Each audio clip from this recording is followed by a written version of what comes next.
Come on, what's going on here?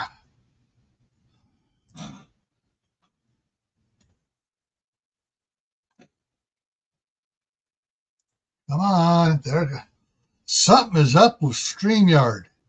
Man, that was I clicked the start thing. I usually go to start a live stream. You go click a live, then the thing drops out. You got to click it a second time, and then as soon as I click that, I go over and I click the timer.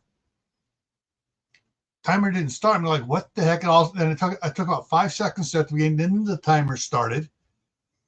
And then when I clicked the background going doing his thing, that 51-minute timer countdown thing, it took several seconds for that to engage. And then when I had to click to bring me up, I clicked it ahead of time, so when the thing ended, it would have brought me up. It didn't bring me up. It's like click, click, click, click, click, click, click. What a friggin' nightmare here. Welcome to March 1st.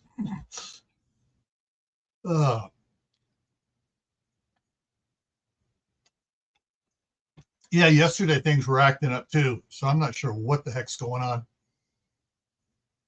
Because you got those that were in here yesterday. You saw it yesterday. I guess about 2 hours in, it just lost. It dropped everything out off of StreamYard. Yet YouTube screen, I was able to type some stuff and say, "Hey, stand by." But yeah, it was funky. And then it did it on Shadow Scout Swedes a couple times to everybody. And then it did it to a couple of us differently, separately. So yeah, it was acting up weird all over the place. All right, so let's go to the chat here. And let's see, KP Heathen's in the house. Woohoo! All right. Okay, so Crew got their free monthly thing up, and then they actually put in there, followed up with it. Actually, they've been a member for a couple of years at the highest level, and they did the change up where they just take the lowest level and they send me an Amazon gift card for the difference.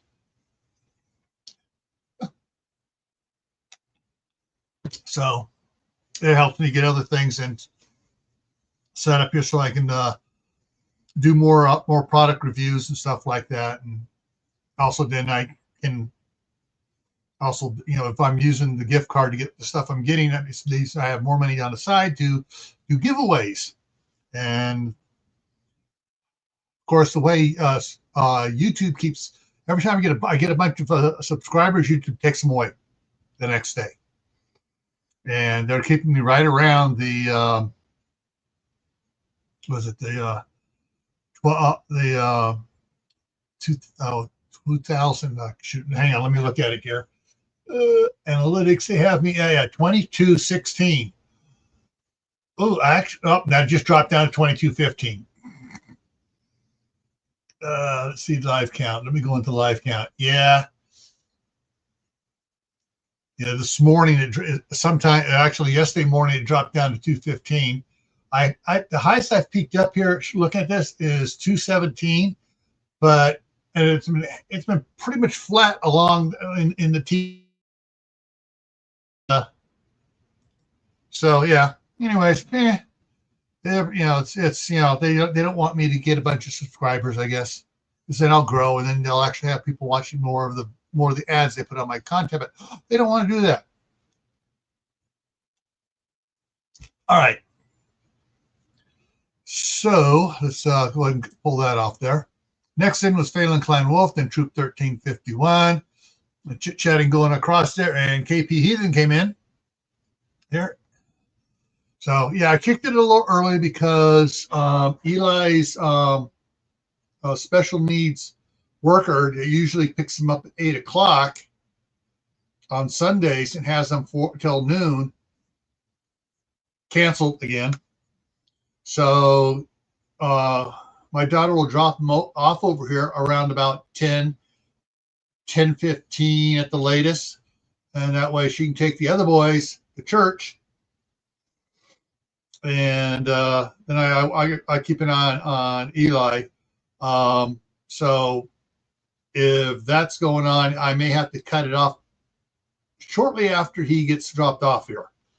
Now, Danny and Oliver, all right, guys, be quiet. And they go into what they'll start playing with the Duplos or the Legos, or they love the Legos that I played with as a kid. Yeah, the old Legos, and building stuff out of it. They'll play with it quietly, or watch Sonic the Hedgehog, one of those movies, and that's what they like doing. So, all right. So today, let's get into the book here. We yesterday, let me go ahead and move me up to the corner. There we go. So chapter 3, but I because I yesterday when I went and read the first part, I read October 24th. Yesterday I'm into this one here. This is the longer piece here that we're going to be in today. So let me go ahead and take that off because I went back and forth and did some extra matching of timeline stuff with the other novels. Just make sure everything matches up right.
Okay, I'm back. Jeez. Yeah, I was able to type some stuff in there in the chat, and then I made 2 comments in there. Actually, it didn't go in. It did not go in. So I typed in there, here we go again. As soon as it went out, I typed in, here we go again. And then I typed in StreamYard's buffering. And then a minute after that, it said on YouTube here, lost connection, chat lost connection or disconnected. And then it said chat successfully connected. And then crew typed in there. And then I came back on after crew. I typed in there, I lost it for a minute. And then I came back. As soon as I finished typing, I lost it for a minute. So yeah, it's more things going on than other stuff here. So, all right. So we're going to try to do this. Oh, yeah. So if you guys see me freeze, if you see me freeze and the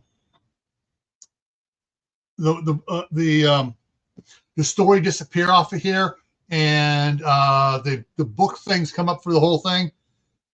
Type in and say, "Hey, you're frozen." Because I may see that pop up down here in the chat over here, but yeah.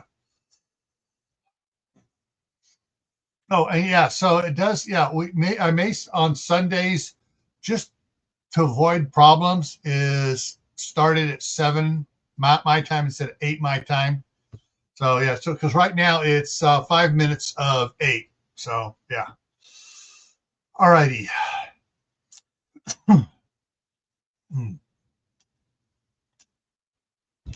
All righty. Well, let's get out of here and get into the storyline.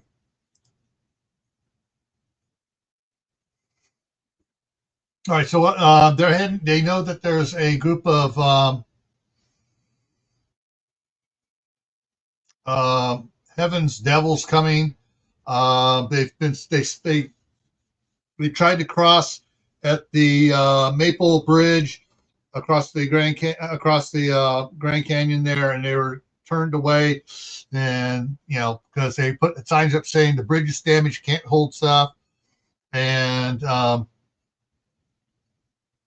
people Marble Canyon. Someone walked out, said, "Hey, see all the markings? Yeah, Army Corps of Engineers out here marked all the cracks that are new and everything." So yeah, it's it's not safe to to put anything on, any vehicles on. And so they went around through Page, up through Kanab, and they're coming down that way. So it's like a 2.5 hour round trip around that way. So all right, let's get going.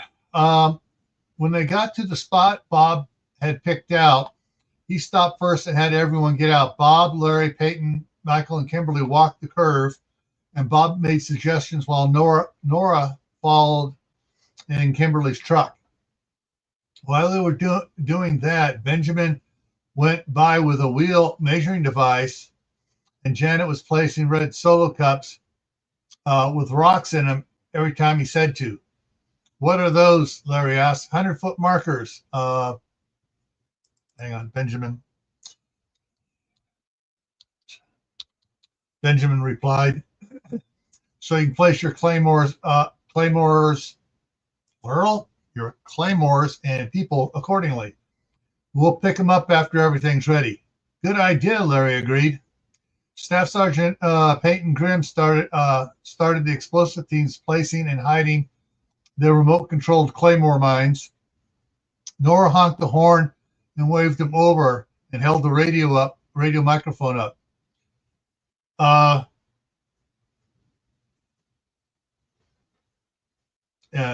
Marble Canyon group was on the radio reporting their contact in Page reported to him that Heaven's Devils has crossed over the Glen Canyon Dam Bridge without stopping in Page.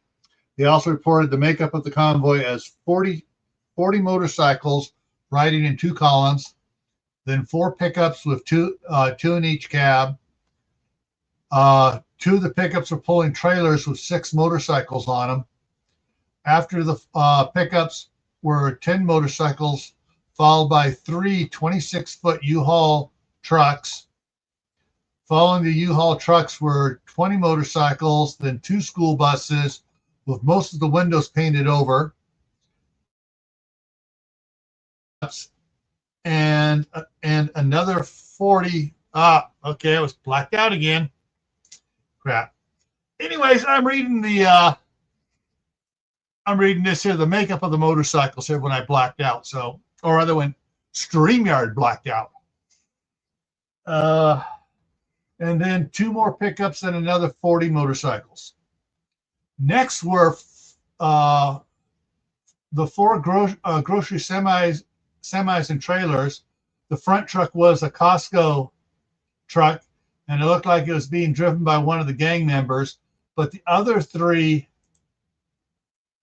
were private haulers with sleepers, and 2 of them had children that were spotted in the cabs.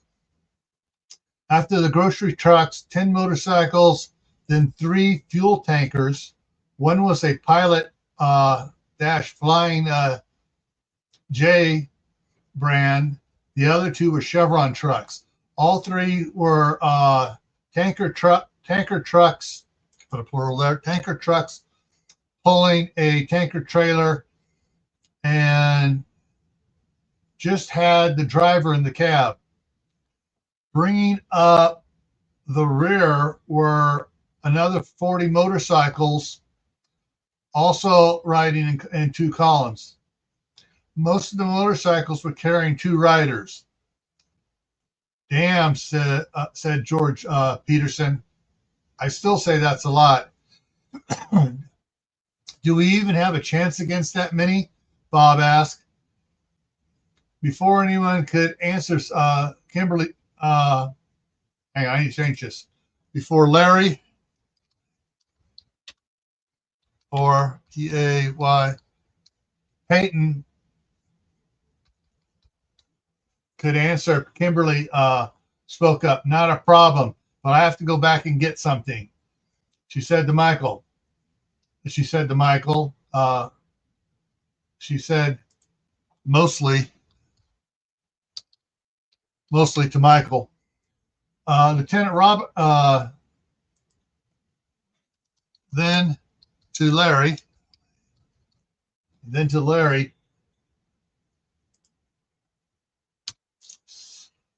Lieutenant Robinson, she addressed Larry to show the important.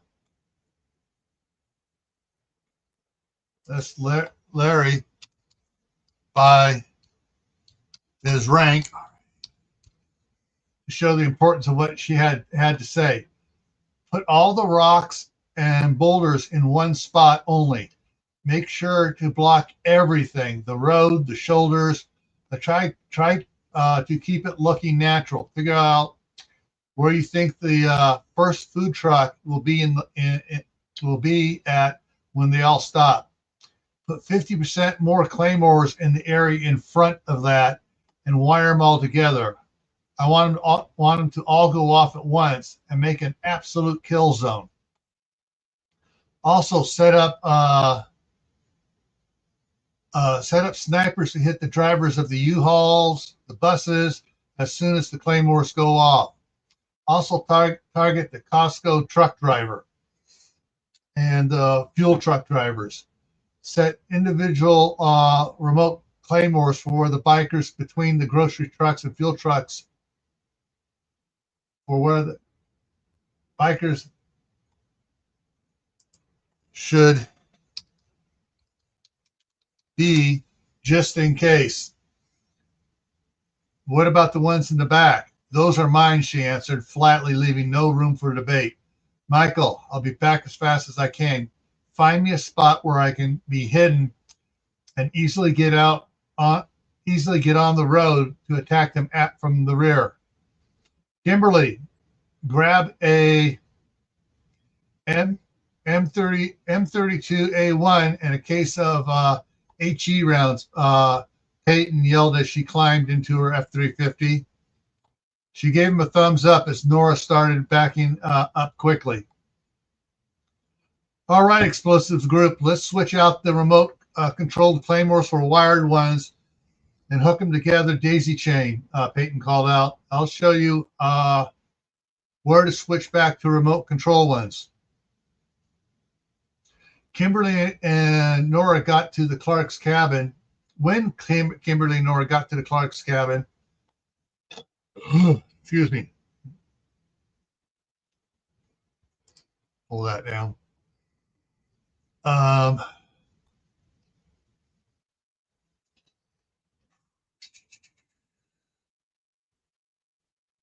She went straight to the supply room and grabbed the 10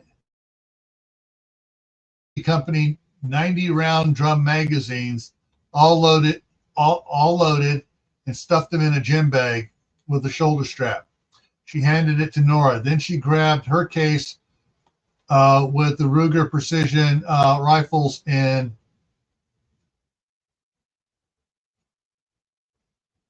that's a single rifle. She doesn't have two of them yet. Rifle and 338 Lapua that Nora had been practicing with. Next, Kimberly grabbed the two modified Car 15s with suppressors. This would give her and Michael 2 each for her plan. Then she grabbed a couple of camouflage tarps, tent stakes, and some paracord. They loaded everything in the back of Kimberly's truck and headed to Larry's trailer to get the M32A1 and a case of ammunition that Peyton wanted. As she pulled up to Larry's trailer, Jenny Jefferson and her brother Gregory, cousins Tammy and Steve Jr. came running out of the maintenance building, followed by Charles Barton and Shelley Robinson. Kimberly, Jenny shouted, "Did you guys get the warning about the buses?" "What warning?" Kimberly asked, a bit puzzled. Right after the Marble Canyon group relayed the composition of the gang's convoy,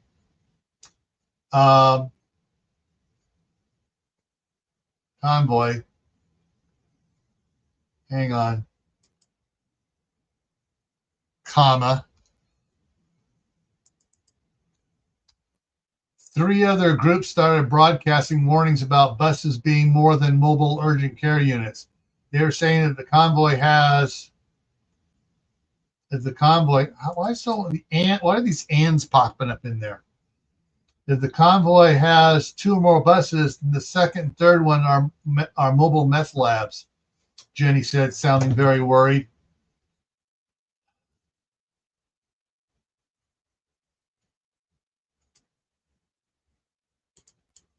I swear that the latest iteration of Microsoft Office that they keep updating is screwing with things, because I'll see stuff here and I'll take it back into the other computer and it disappears, the mistakes. Ugh. This means that one of those buses is full of dangerous drugs and chemicals. Yeah, one of them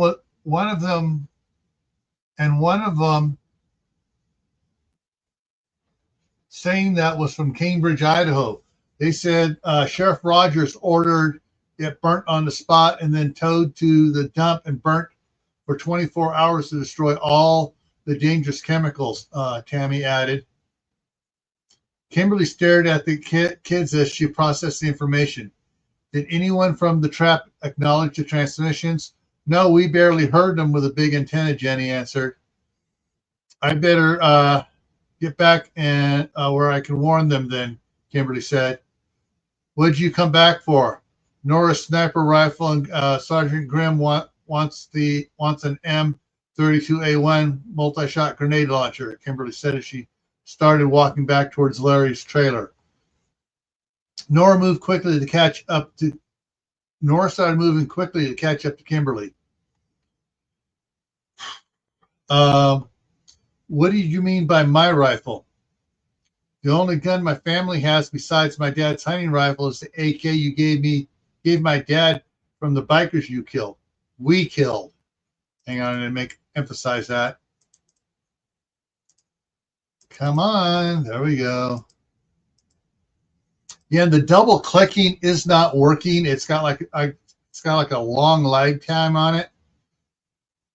And I'm going to see if I can fix something here, because that lag time on double clicking is insanely slow. Test manager, power options. Where did they move it here? Yeah, they hide it. So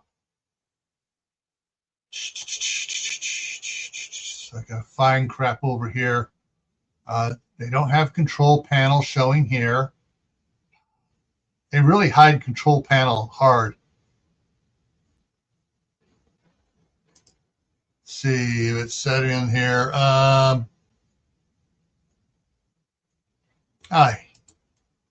Yeah.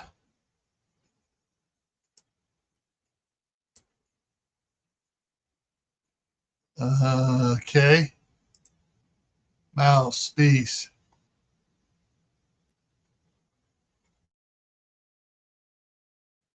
Cursor, left, multiple lines at a time.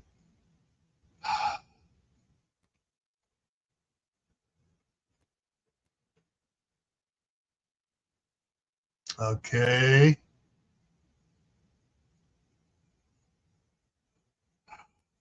Yeah, it has a lot of. Okay, slow. Da, da, da, da, da, da.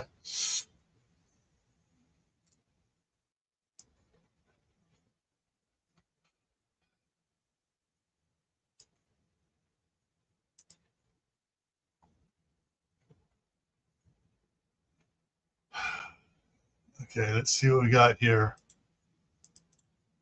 Yep.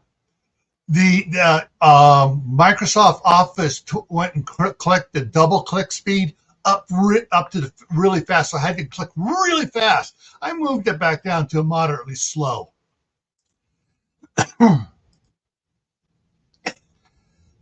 That way, when I want, see now it catches. I just barely click it and it catches it quicker. So yeah, it's working better now. Okay, the bikers you killed, we killed. You did get 3 of them. Kimberly said, that's not bad for your first time sniping. Peyton says you are better with the Ruger 338, so I'm giving you mine if you get 15 today. What? Nora exclaimed. I can't take your rifle. Why not? You earned it. Let me have first choice of what we recover from the bikers instead. Okay, but it better be as good or better than the Ruger, Kimberly said as she opened the combination lock to the room that Larry was using to store weapons. Inside, she saw. Hang on. Did I just mess something up here?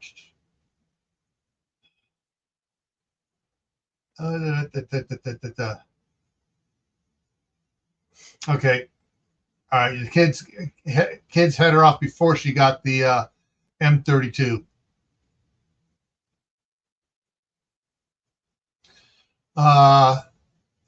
Kimberly said as she opened the combination lock to the room that Larry was using to store the weapons. Inside, she saw 3 M32A1s and several cases of HE, high explosive, Willie Peter, white phosphorus, and heat, high explosive anti-tank grenades. She grabbed a M32A1 and slung it over her shoulder and handed another to Nora. Then she grabbed a case of Willie Pete and told Nora to grab one of HE. They loaded these in the back of the truck. How many magazines are in the case with the Ruger? Nora asked. 4. Are there any stored here? A couple dozen or so. I want 5 more just in case.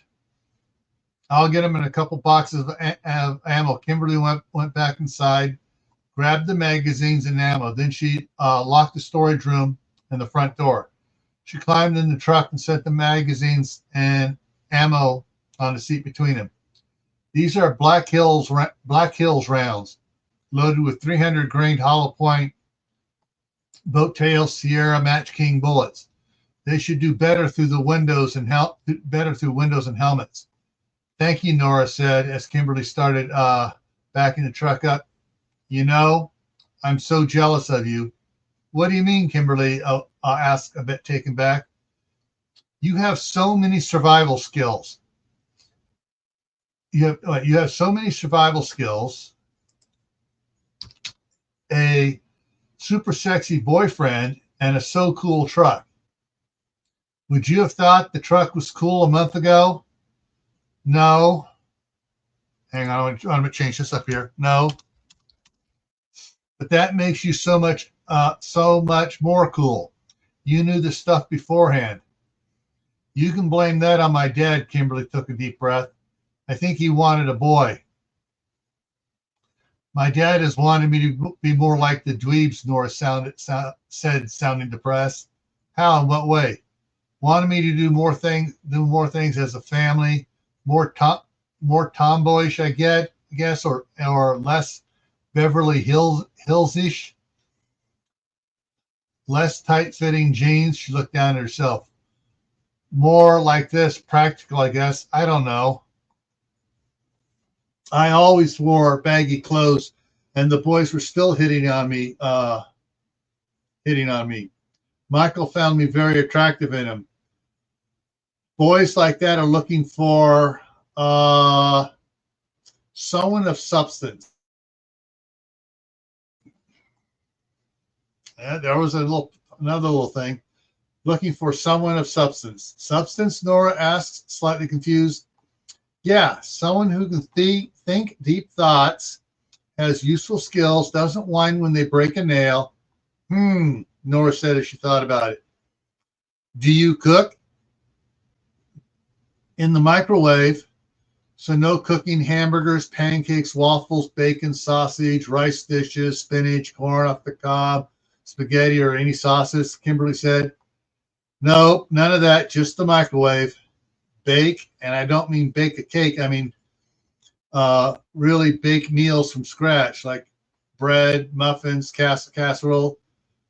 No, Nora answered softly as realization sank in.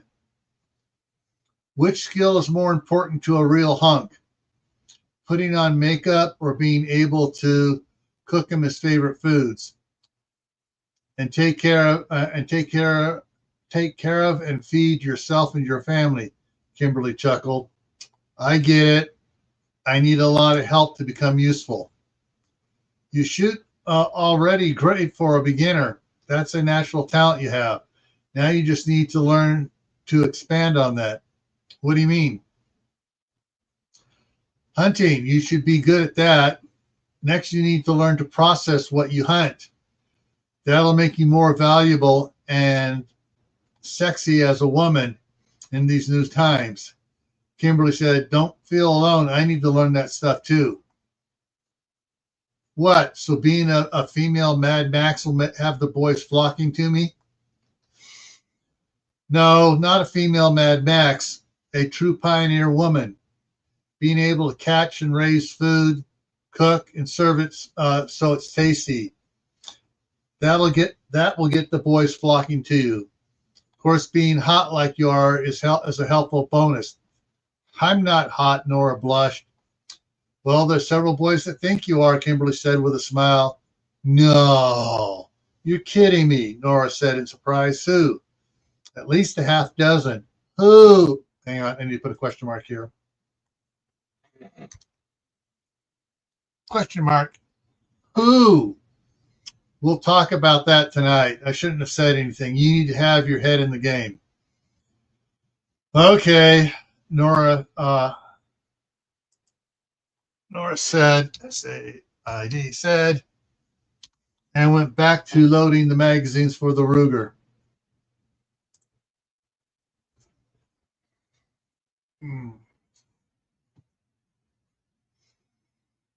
Okay, just checking here. Okay, we're stuck with 4.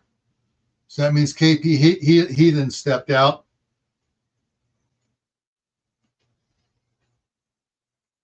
All right. Hang on a second. I got to go check something.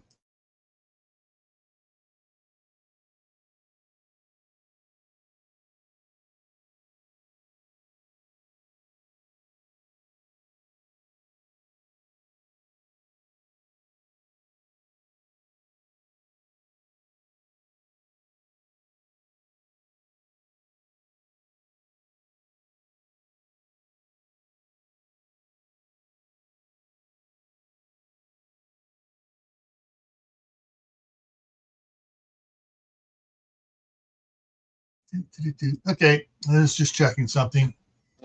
Oh, and by the way, everybody, about an hour and 20 minutes ago, I dropped another Your Prep for Today video out there.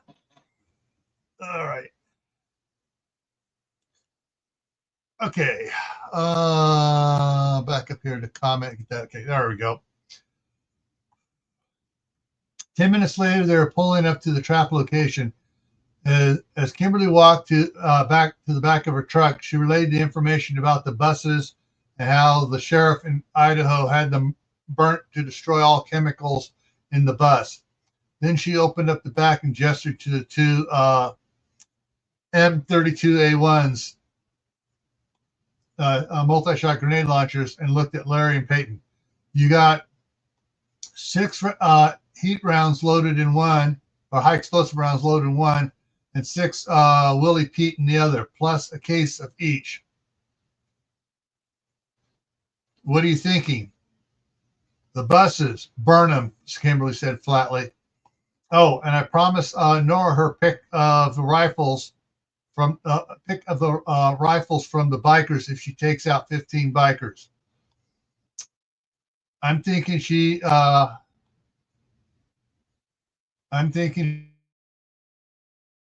fuel truck driver.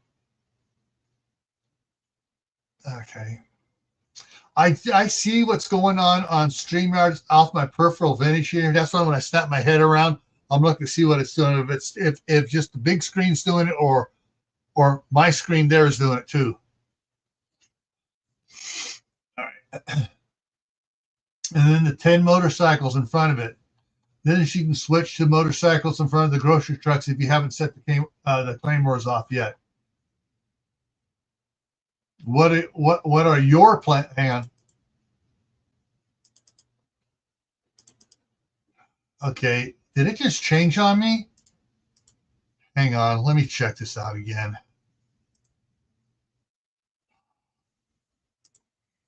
Dang it. Devices, mice, additional mouse options. Yeah, it sped it back up again. Damn it. I must have gotten another forced update from Microsoft. It changed the speed on the double click again. Damn. What are your plans? Peyton asked Kimberly. Well, Kimberly walked around to the back seat, opened it, and pulled out 2 modified car 15s with suppressors and handed them to Michael. Next, she pulled out the gem bag with the 10 90-round drum magazines by MWG Company. Both Michael and I now have 2 modified car 15s with suppressors. These magazines hold 90 rounds each. I'm going to drop in behind the last motorcycle and take him out from behind. Michael will overwatch me. So will I, Terry Miller spoke up. Me too, Johnny Robinson chimed in. I'll back up Nora, Robert Jefferson spoke up. Nora opened her mouth to object, but Robert continued. I'll wait for her to tell me when she needs me to shoot. That way she can get her 15 target number. Aw, how sweet, Nora said. Then reality set into what she just said, and Nora turned redder than Robert was. Hang on a second. I need to get Linux. I don't know why my nose is suddenly running. Oh, man.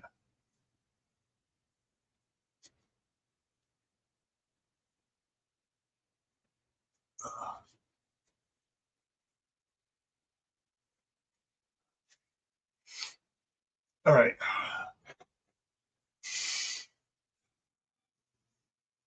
I'll take last line, Brian Judd said. Last line, Michael asked. Last line of defense, Brian answered. I'll set up about 100 yards back up the road. Anybody gets by you, I'll stop them with my Fostech. He held up a Fostech Origin 12 with a 30-round drum magazine in it. I'm using 3-inch mags with number 4 buck. Peyton let out a whistle. That'll do it.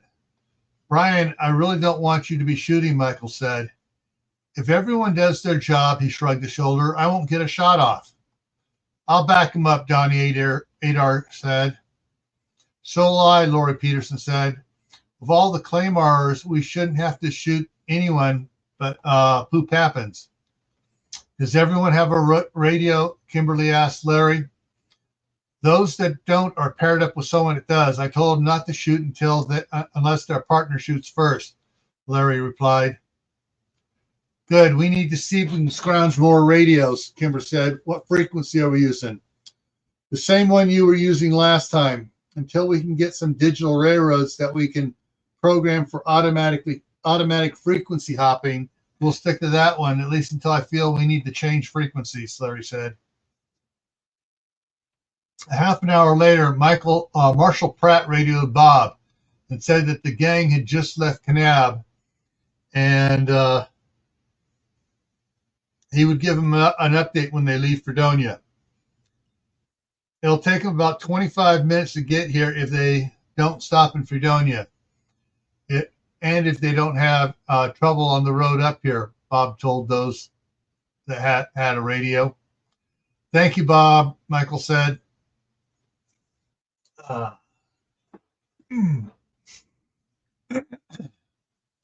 People, this can be a tough time waiting for the bad guys to get here. Don't allow yourselves to get worked up. Just stay calm, keep your safeties on, fingers off the triggers, Larry came over the radio. Standing from Fredonia. They can see a couple miles down the highway from their lookout. So if you need to relieve yourself, do it now and get back to your assigned position. When they call out that they have eyes on the targets, you best be hidden in 5 seconds. About 20 minutes later, Marshal Pratt radioed Bob and said the last of the biker convoy had left the city limits. They were driving under the speed limit and hadn't changed the vehicle order that was reported. That hadn't changed the vehicle order that was reported from Page. They counted 275 bikers, but they may have missed a couple of them that were riding double. The only thing that was not what they were expected was that a couple of the lead motorcycles had sped ahead of the group before they got to Fredonia and stopped at Nedra's Cafe. They got coffee and asked if anyone noticed any problems with ham radio frequencies. Old man Higby told them that there has been since the first night of the meteorites. A big magnetic one hit up by Jacob Lake, and unless you're within a couple hundred yards of someone, you're not going to hear them. And it's been getting worse every night with more magnetic meteors coming down. It also that it wasn't just ham radios, but all radios up there.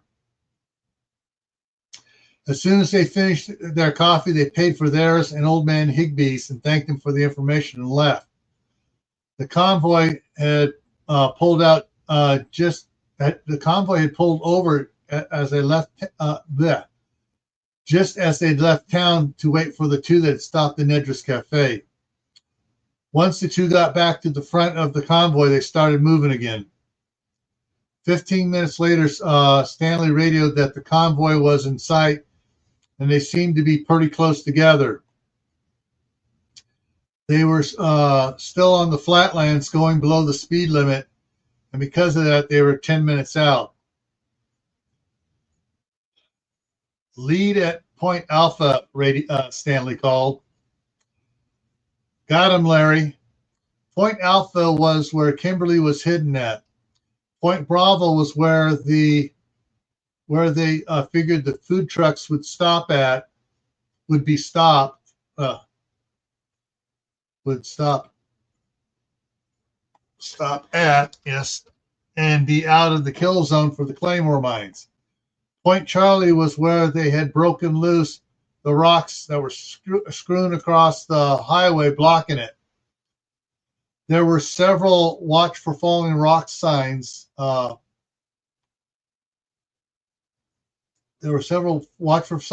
rock signs, and they'd swap out the 40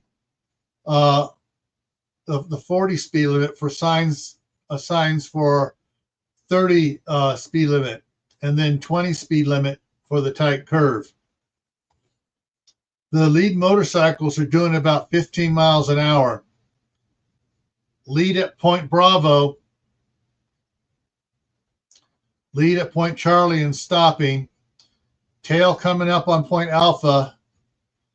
Tail passing Point Alpha. Angel of Death, Red Assassin, you both have a green light, Larry said. Nora squeezed the trigger, and the head of the driver of the Costco truck and trailer popped in the cab.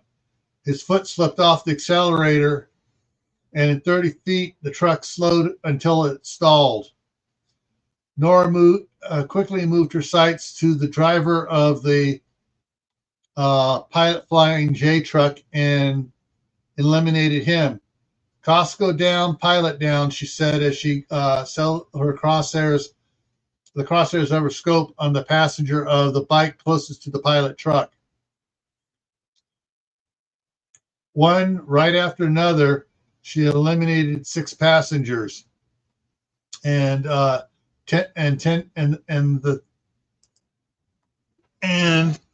10 drivers of the motorcycles in the group between the tankers and the food trucks. Quickly, she then moved on to the drivers of the 2 Chevron tanks. She saw that the driver was no longer in the first truck, and the Claymore mines detonated.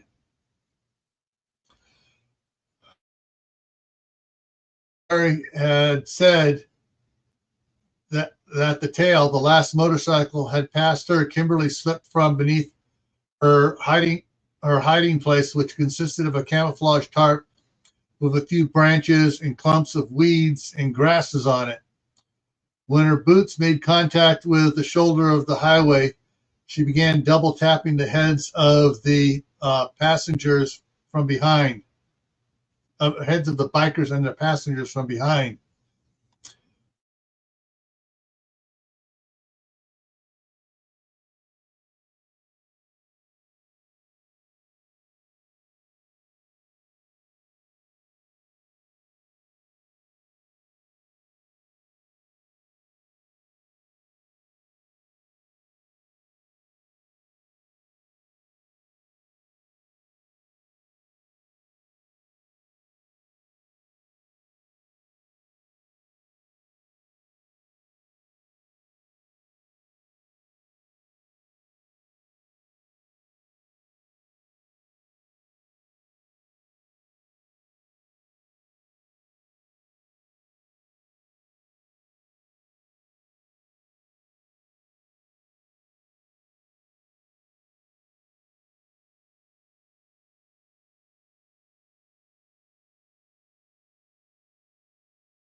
Okay, and I'm back finally.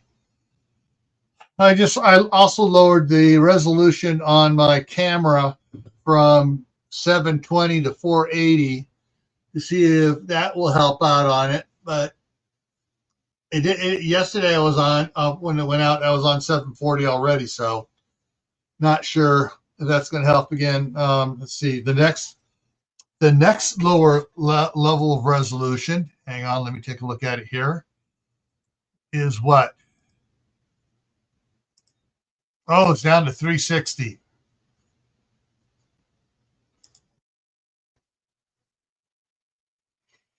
Okay. Let me see what that looks like over here.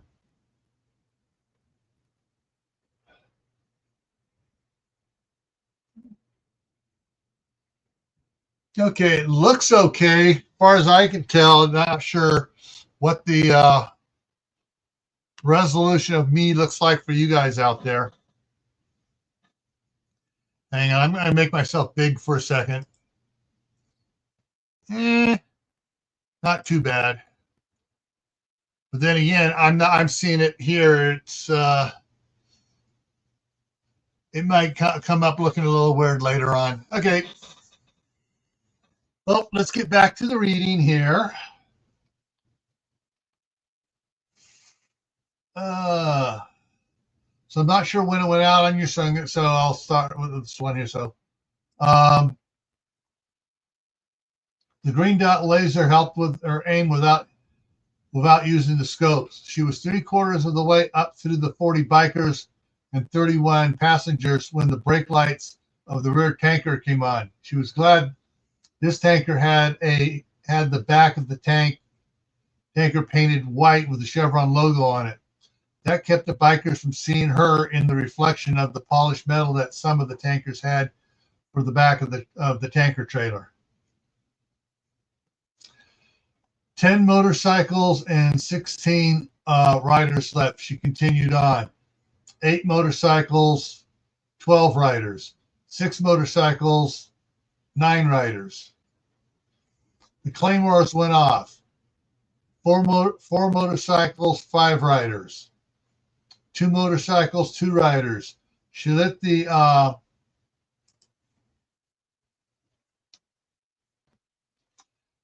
car 15s drop and hang on their slings. Then she snap kicked the biker on the left in the back of his head below the skull cap helmet, knocking him out. At the same time, she punched the other driver in the back of his head behind the left ear, also knocking him out. 2 explosions went off to the front of the convoy. Then almost at the same time.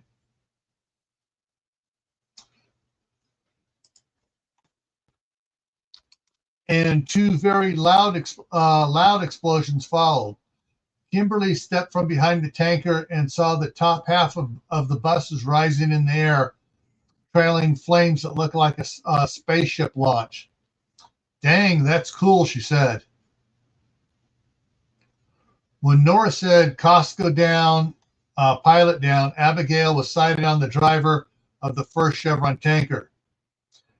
When the pilot truck stalled, the Chevron driver reached up to the CB radio, and Abigail squeezed the trigger of her Zeus. A second later, the 1,082 grain slug slammed into the driver's chest under his armpit and drove him into the door so hard that the door opened and he dropped out onto the highway. She quickly shifted to the second Chevron tanker, lined up and took the shot. Just as she squeezed the trigger, he raised his right arm a bit, and the slug struck the humerus bone, shattering it before it went through and into his chest. This shot did not kill the driver right away, but his wound was so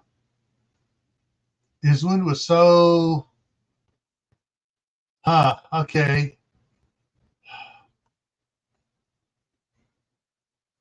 I'll get to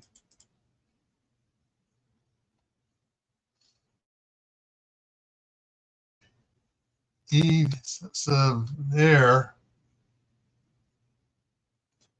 Let me get a proper shift. Nope. Okay.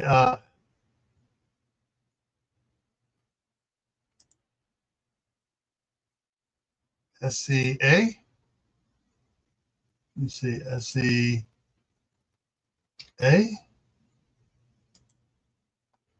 No.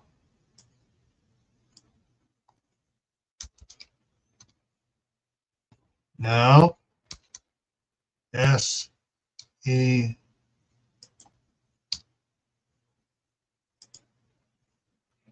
All right, I gotta do a search over here.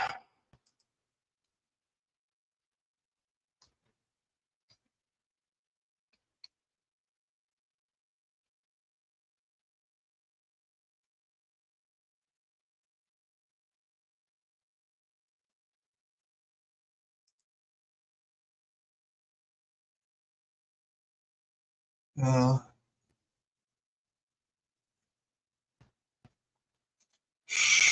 okay. Let me try figuring out how to spell this here. It's not coming up like I know it's.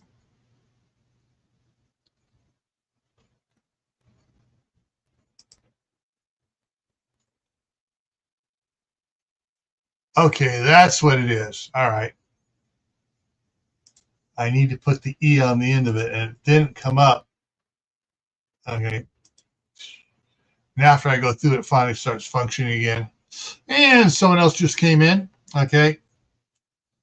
It was so severe that it was all he could do to step on the clutch and set the brakes.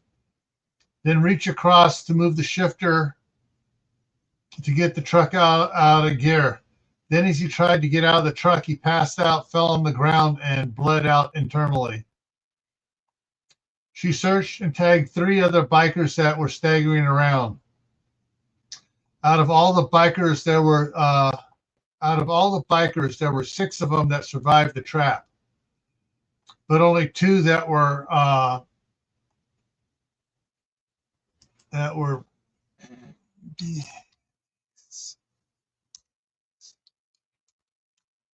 okay, basically uninjured.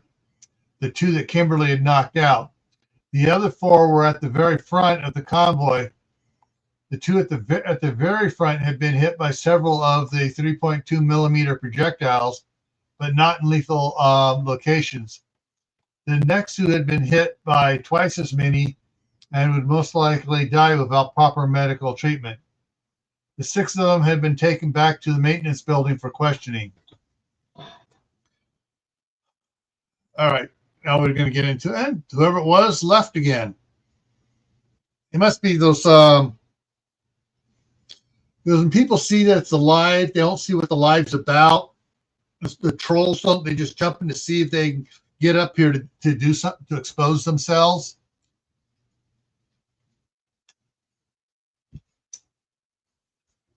So, yeah, they ain't going to be well received here.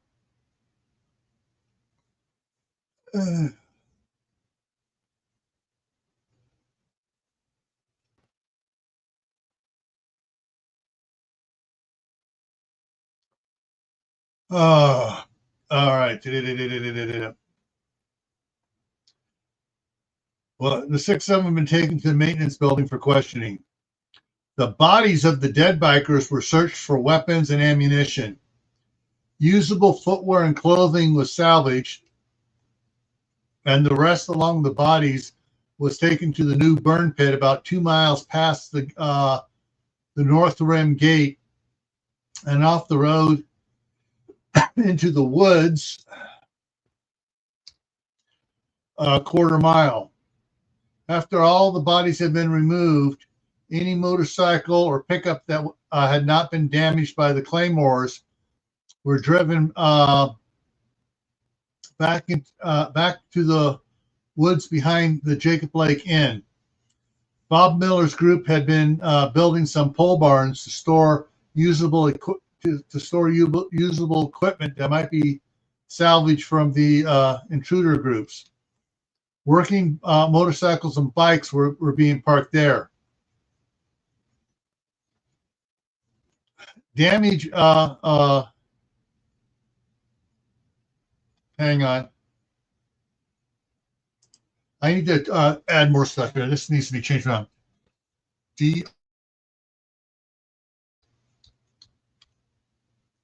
Drivable damaged pickups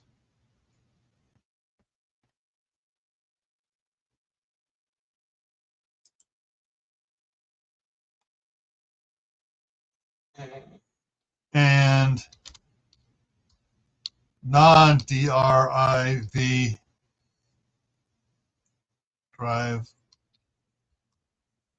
and non-drivable pickups.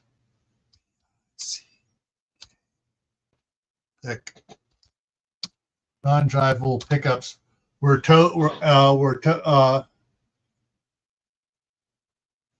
hang on.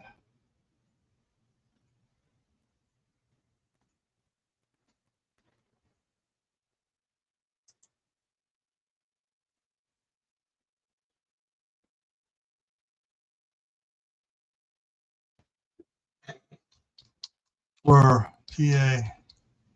parked under a different pole barn, and non-drivable pickups were towed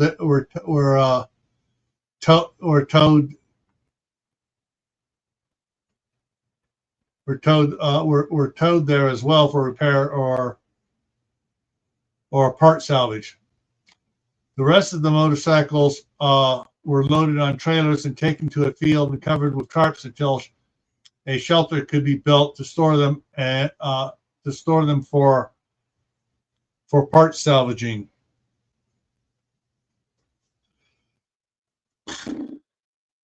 Three U-Haul trucks were the three U-Haul trucks were full of weapons and ammunition and looked like they were stolen from gun shops and sporting goods stores, because most boxes of weapons had not been opened or had price tags still on them. Larry had Benjamin, Janet, and Susan take them to the cabin because there were two empty cargo containers there now. Were there. Now,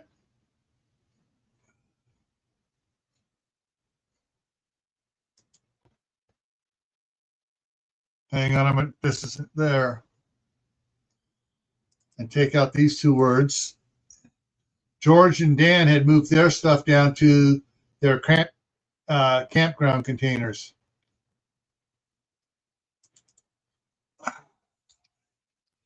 Larry said that they would sort them out later. Using the state snowplow and the Cat 950 loader, they cleared the remains of the two buses off the highway. And once the highway was cleared, they drove the Costco trailer back to the maintenance building and parked it in front of it. The Costco trailer was a refrigeration unit full of frozen food. The engine that powered the refrigeration unit was one that I need to change this. That ran on diesel fuel.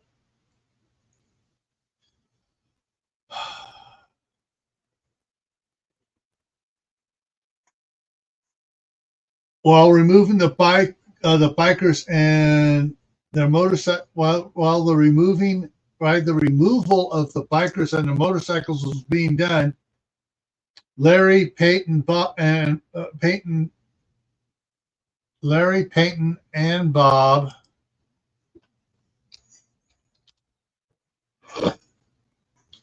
were questioning the two families that were in the two semi trucks that were pulling two of the grocery trailers.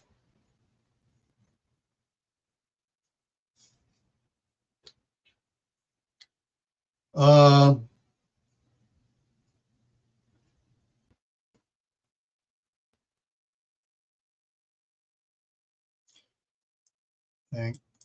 on.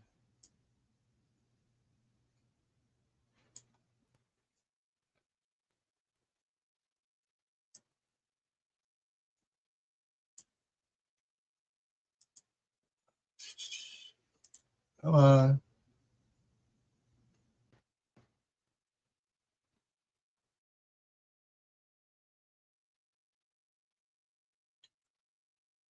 Oh, I got to get the wording right here on it. It's the fourth semi truck.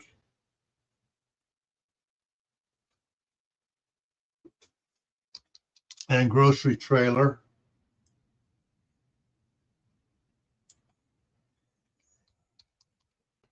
Trailer was driven by a couple in their late.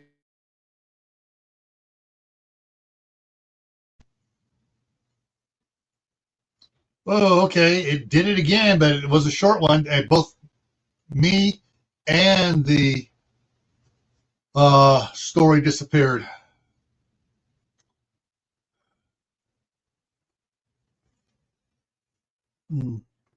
Kimberly and Michael fed their questions to Larry and Peyton via the radio's earpiece that Larry and Peyton were still wearing. The first Trucks family consisted of Chuck and Ronnie Brighton and their twin 17-year-old daughters, Margot and Alicia, and their 12-year-old son, Norman. The second family consisted of Flynn and Sandra O'Flaherty, their 17-year-old son, David, daughters Darla and Tempest, 16 and 14 respectively. The older couple was Albert and Nora Houston. They had retired from the Marines a year ago and were doing the reserve option, and they had their military ID on them. They said that all three got hijacked at the Lowe's travel stop just west of Albuquerque. Once they were in Arizona, the biker that was riding with them got into a pickup and said if they tried to get away or tried to get away or do anything funny, they would just shoot the truck up and leave them to die. By then, there were over 100 motorcycles riding with them, and there was no chance to get away. Then they talked to the families for about 30 minutes when Kimberly leaned closer to Michael and turned off her throat mic. There's something just not right. I don't want these two families driving their trucks to the campground or even knowing where it is. I agree. There's something not kosher here, Michael said. I'm going to get my truck and we'll load them in the back of my truck so they can't see where I'm taking them. I'll back into the maintenance building and unload them directly into classroom 2. I'll let Larry and Peyton know. As Kimberly headed towards her truck, she stopped where Robert Jefferson, Johnny Robinson, and Terry Miller were standing with Nora. Nora, I need you to come with me. Guys, I need you to get back to the maintenance building. Hang on. As fast as you can. And set up classroom 2. And set classroom 2 up with 2 tables. I'll put a plural on it. 2 tables end to end in the middle of the room with 10 chairs on one side. Then and near the wall that the chairs are facing, put another table with 3 chairs facing the two tables. Put a couple more chairs on either side of the one table with their backs against the wall. These families are lying to us about something. Hang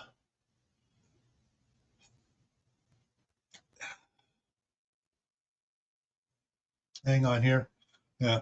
Michael couldn't figure out what they were lying about. The other 2 grocery store trailers had mostly canned and boxed foods, just like the family said. Although one had 3 pallets of Kerr canning jars and lids, and one of 5-gallon buckets and one of gamma lids. But gamma lids. Nothing else was off. Bob radioed Michael and told him that the compartments of the Flying J tanker and trailer were all diesel. The 2 Chevron tanker and trailers were all gasoline, mostly 87 octane with one compartment of 89 and one of 91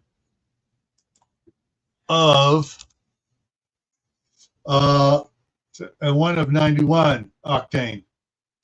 They were dropping the Chevron trailers in the back of the inn, and they would use them to top off the station's tanks.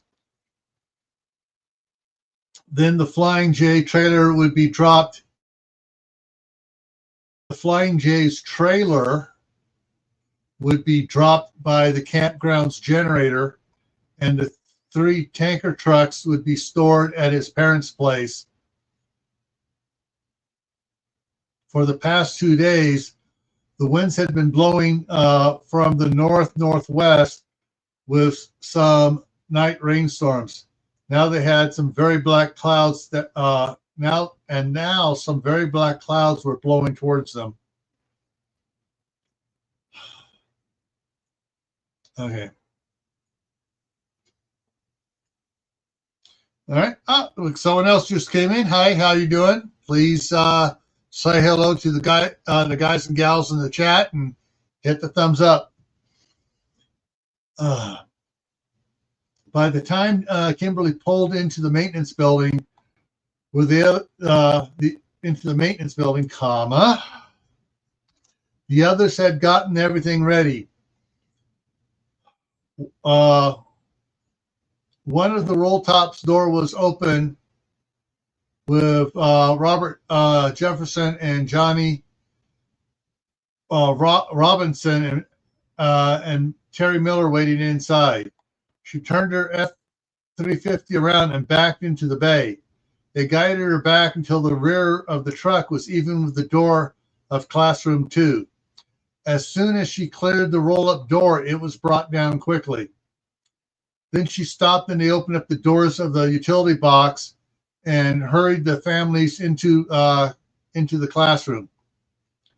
Val Jensen was sitting on the corner of the single table holding a double-barrel shotgun on his lap,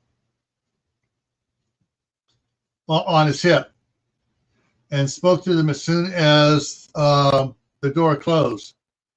Sit there on the far side of those tables. No talking until the intel people get here. Okay.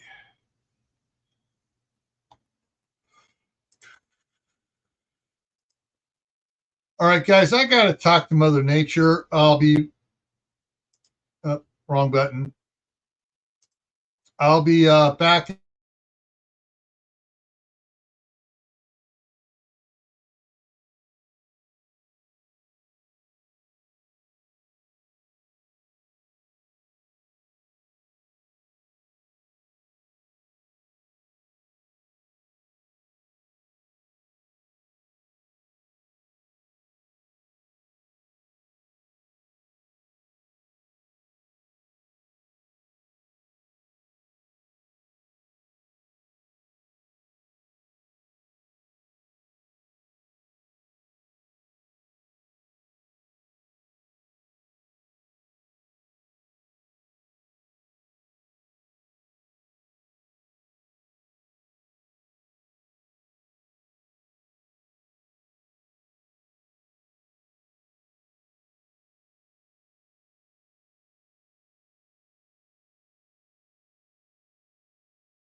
Okay, and what we got here? Oh, all right.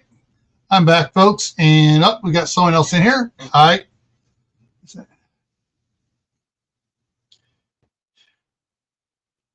Yeah. So, yeah, I had some wheat products yesterday in a moment of weakness, so that's what caused me my indigestion here. All right. So let's see. As soon as the door closed, Lisa walked over to Nora and handed her a bag. Are you sure you want to do this again? She asked her daughter caringly. Nora pulled out her deep blue straight wig and the black molded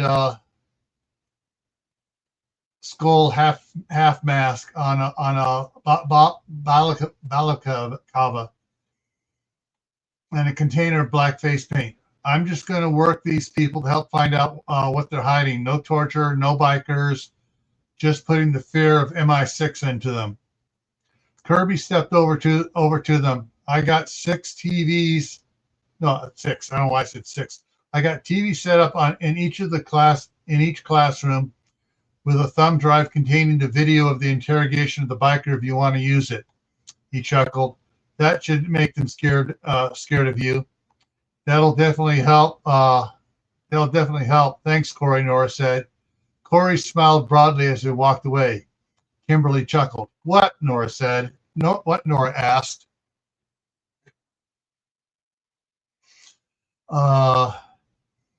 That's one that's been eyeing you big time. But he's younger than me, Nora complained as she used the handbrush to get the dust off her MCCUs. Michael is younger than me. How much? A day. But Corey is what, 2 years younger? Haven't you read Blood Moon Fallen yet? Yes, but... Oh, you mean raise him the way I want him to be. Yeah, that gives you more time to learn those pioneering wife skills we talked about. Kimberly chuckled. As he learns, I'm going to put a comma in here. As he learns, you learn. Remember, women outlive men. Stop looking at older men unless you want to be alone in your old age. No. Hang on, let me get there. I don't think.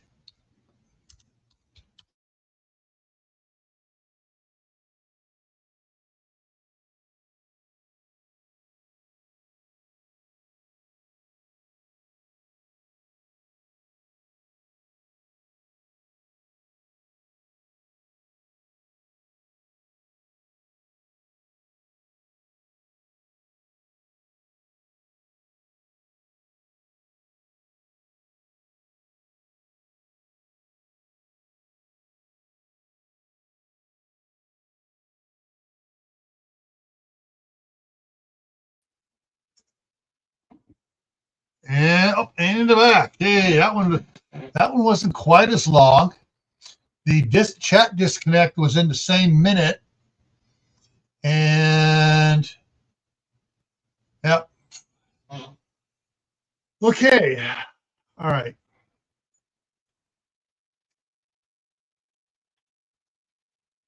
All right.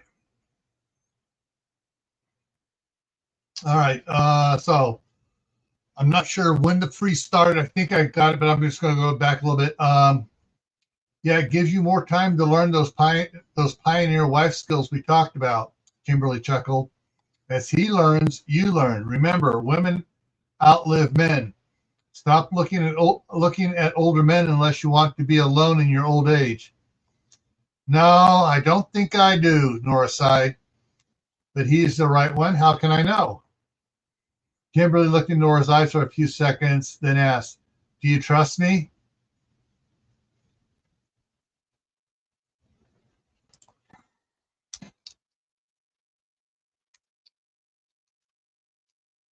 And she took the handbrush from her.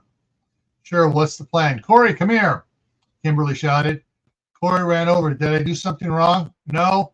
You've done everything right. Now I need you to help Nora get ready while I change into my ninja outfit. He handed him the brush. Make sure you get all the dirt off her uniform and help her with whatever she needs, okay? Okay, Corey beamed. Start with my back at the shoulders and work your way down, all right? Ooh, flicker. Oh, okay, I know what it was. Let's see. Yep. It went from the UPS went from UPS mode into charging back up, so, and running off the power. So, all right. And here goes the wind up as it starts putting more power back into the battery.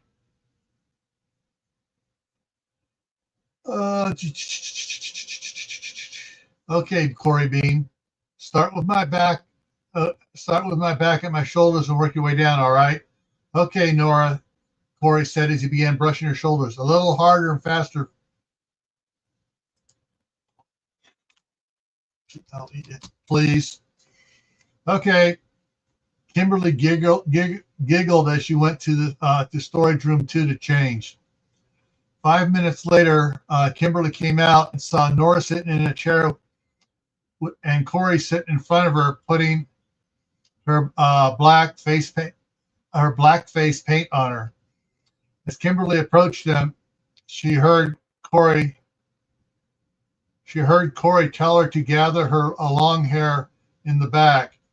He carefully slid the black molded skull half mask on the balaclava over her head. He made sure to pull it away from the blackout face paint he just applied. When the half mask was in place, he adjusted the rest of the balaclava and tucked it in her collar. Then he helped her on with the deep blue straight hair wig. So how do I look? Nora asked. You look hot to me, Kimberly said when Corey wouldn't answer. I'm not hot, Nora protested. Yes, you are. Hang on, let me make that. Yes, you are, Corey countered quickly and turned deep red. Nora took Corey's hands and his and looked him straight in the eyes. Corey, I want you to tell me the truth, no matter what. Okay? Okay, he replied apprehensively. Do you really think I'm hot? Do you really think that I'm hot? Corey swallowed hard. Yes. You have a girlfriend? No. He shied. Good. Good. Yes, good. Nora stood up. Will you be my girlfriend? Corey asked quickly. Nora paused for several seconds before answering. Maybe. We have to talk about it and what I expect from a boyfriend, okay? Okay. His face showed mixed emotions. That's a good thing, Nora said. Oh, will you stick around to help me get my blackout paint and wig, to help with my blackout paint and wig between interrogations? Sure, Corey answered enthusiastically.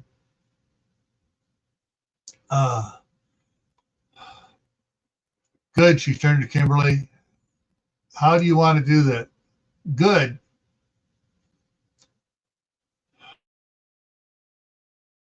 Yeah. Said and turned to good. That's not so capitalized. Good, she said, and turned to Kimberly. How do you want to do this? Just like last time, introduce yourself, add that you were here part of a special intelligence program and remained here when England was evacuated. Like many of your fellow MI6 agents, you've been assigned to work with the military in finding traitors and terrorists and other serious criminals. Then show them the video. After that, here, Corey said, they turned. Corey's holding out the 4-pound sledgehammer. After the video, they aren't talking. Slap this down in front of the girl. Her mom will spill her guts to protect her faster than the dad will. If that works, that deserves a kiss, Nora said. let's go to it. Wait, Michael called as he ran to them. What's up? Albert hit Houston, you know he's a retired Marine? Yes. He was a colonel assigned to the Marine Corps' law enforcement program. Uh-oh. And his wife was a major, also with the Marine Corps law enforcement program. She was a profiler and one of those human lie detectors. Crap, Kimberly said. We'll deal with that later. But they said they believed that Chuck, Brighton, and Flynn O'Flaherty were supposed to deliver the trailers they took, but took them for themselves. I checked the trucks out, and the registration has their names on it, and the loads were assigned to them. Whatever they are working, whether they are working together or separately, and just happened to be hijacked at the same time, I don't know. Did they receive the trailer from the same warehouse or different ones? I don't know. But we need to split them up before questioning, Michael stated. Whew. Agreed.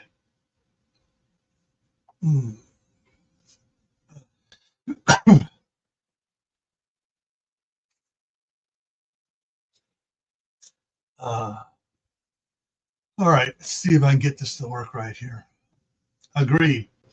I want to move the Brighton family, then you can start on the O'Flaherty family. Peyton came running over.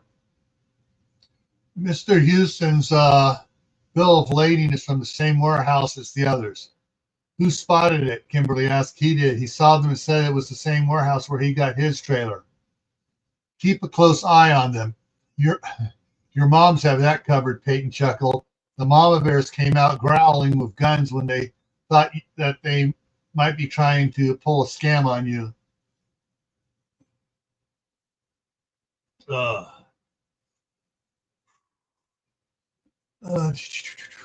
Well, let's get them separated. Robert, Johnny, Terry, come lend a hand.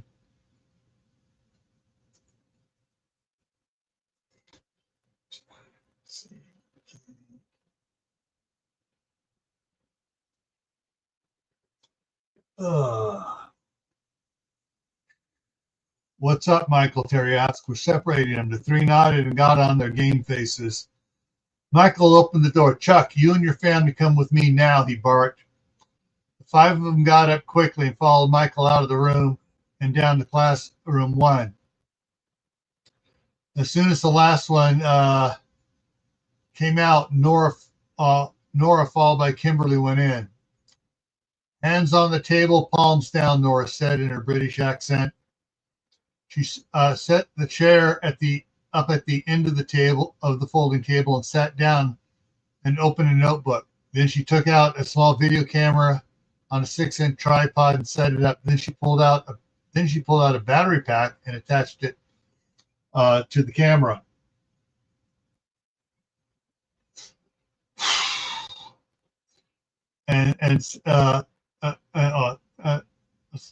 Took out back and said attached it to the camera. Got it. Okay. Camera is recording, she said to Kimberly. I'm here as part of a special interagency program. And like many of my fellow MI6 agents, when England was evacuated, I was assigned to work with the U.S. military in fighting traitors, terrorists, and other serious criminals. I'm identified by the code name Angel of Death. Interrogation and taking notes on your responses. She looked at Flynn. Name, please. Flynn O'Flaherty, age 37. Pointing to the boy next to him. Next, Kevin O'Flaherty, age 17. Good. Next, Darla O'Flaherty, age 16. Excellent. Next, Tempest O'Flaherty, 14, the girl said flippantly. Ooh, a bit of attitude. We can take care of that. Next, Sandro Flaherty, age 37, and I apologize for my daughter's rudeness. We will break her of that. We have a video for you to watch of one of the interrogations from a couple days ago. Another member of Heaven's Devils, Nora, picked up the remote and pushed play. The family's faces showed shock by what was happening. After several minutes, tough girl Tempest shouted, "Stop the video, please, stop. Stop it." Nora pointed the remote at the TV and stopped the video. Tempest was now in tears. "Juby Chan, why did you do that? Why did you smash his fingers?" "Wait, you're Juby Chan," Dara spoke up. "You were my hero. How could you do that? And you and Archer are supposed to be the good guys." Didn't you hear what he confessed to?" Kimberly asked. "No," Tempest and Darla answered. Rewind it to the rape confession," Kimberly told Nora. Nora did so and said, "Listen closely." She pushed plays. "Good. Now how many people have you raped? Now how many have you raped?" Nora asked. She turned and looked down her nose at him. "I lost count years ago." "Assassin," she said sharply. "Wait," screamed Robert. Over 60 people, counting the ones that changed their mind, and I made him do it anyways. Nora stopped the video. "Did you hear it this time?" "He said he raped 60 girls." "No, 60 people. That's men, women, boys, and little girls," Kimberly said as she stepped closer to the TV. Later, he explained what his tattoos meant. She pointed to one particular tattoo. "This one was for raping a 13-year-old girl and then slitting her throat." Kimberly turned back to Tempest and Darla and leaned on the table and got down in their faces. "That was not a man. That was the worst piece of scum ever to have lived. Afterwards, after we got all their evil plans from him, I broke every bone in his body so he couldn't hurt my mother, Michael, or Michael's mother, Michael's little sister, your mother, your sister, your brother, or your father, or you. That's why I killed over 70 of, not on them, of them today and risked my life to save yours. If that makes me the bad guy, I can live with that, as long as I save little girls from scum like that." Tempest launched herself at Kimberly and wrapped her arms around Kimberly's neck, crying. Dora followed suit. Thank you. You're still my hero." Sandra reached out and squeezed Kimberly's hand. "Thank you," she squeezed out. Kimberly peeled the girls from her neck and straightened up. "Now I want the truth about you, the trailer, and your hijacking." Darla spoke up first. "Dad works for the company hauling the trailers to the stores. He drops off full ones and picks up empty ones. Yesterday, he picked us up after he got the trailer. He said we had to get out of town while we could." "Why? Were you in trouble with the bikers?" "No, things were getting bad with the riots and robberies." Hang on. I want to change this around a little bit.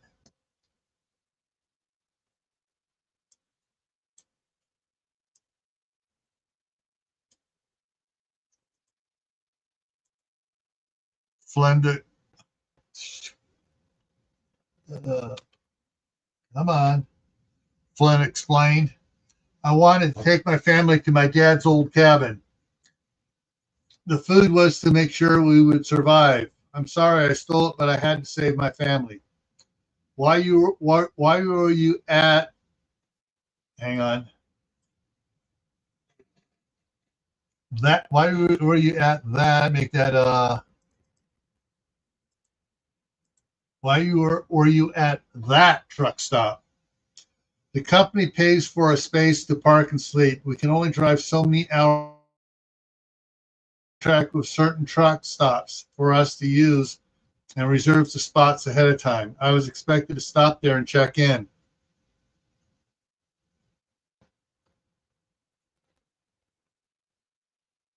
Uh, Looking at Tempest, Kimberly said, "How did you know it was me? I recognized you and Archer on the hillside. And when you came in, even with the red skull, I knew it was you. I'm sorry I was a brat when she asked our names, but I was mad that you were treating us like the bad guys. Well, uh, comma, a lot of people here are mad at you, are mad at all of you for not telling us the truth when you were asked. I thought you would just kill us as thieves," Flynn said. "You almost got killed because some of us thought you were working with the bikers. Angel of Death, will you get more details while I go help Archer with Chuck's family?" "Sure thing."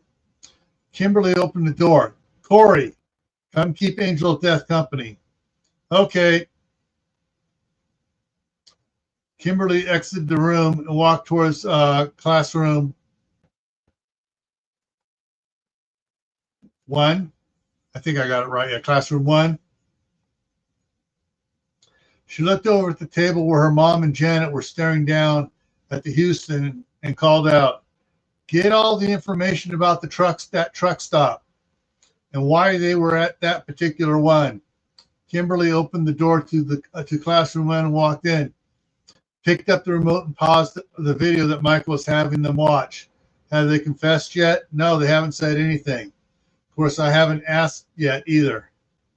Kimberly picked up the 4-pound, held up the 4-pound hand drilling hammer. "Recognize this?" The family didn't say anything. They just stared down at the table. Kimberly slammed the hammer down in the middle of the table. "I asked you a question. Do you recognize this hammer?" "Yes," exclaimed the twin that the hammer landed in front.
Okay, finally back.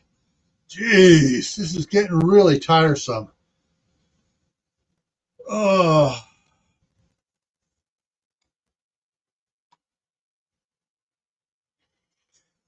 all right. Let's see. We got 5 people in here. Well, we just recovered from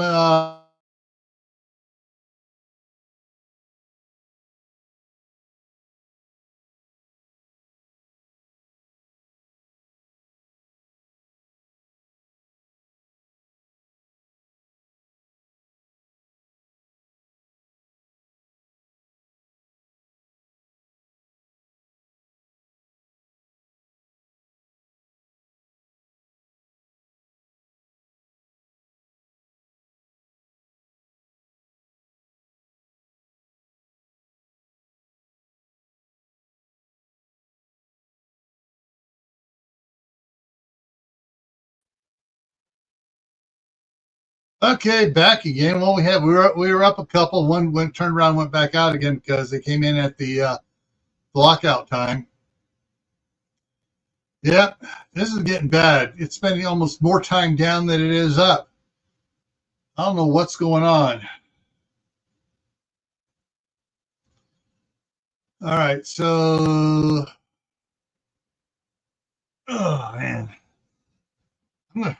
hopefully I can get done with chapter 4 here today. Uh,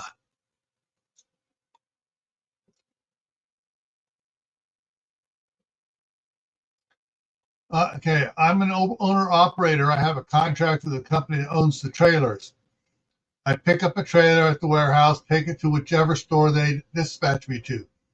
I drop it off, pick up an empty trailer, and bring it back. The company tells us which truck stops to stay at. We can only drive so many hours without an 8-hour break. They reserve the spots at the truck stops. They're really big on safety. And do you usually have your family with you? Kimberly slowed the hammer and rubbed it and rubbed small circles with it on the back of the boy's hand. No. Why were they you this time? Please don't kill my family. Answer the question, Kimberly yelled as she raised the hammer up again. It was getting dangerous at home. The gangs were running wild at night. Even in the daytime, I was afraid for my family, so I picked them up after I got this load. Why? Kimberly snapped and hit the table with a hammer. I was going to steal this load and head to my brother's ranch in Colorado. Why didn't the bikers just kill your family? I don't know. Kimberly raised the hammer up again. I know why. The twin that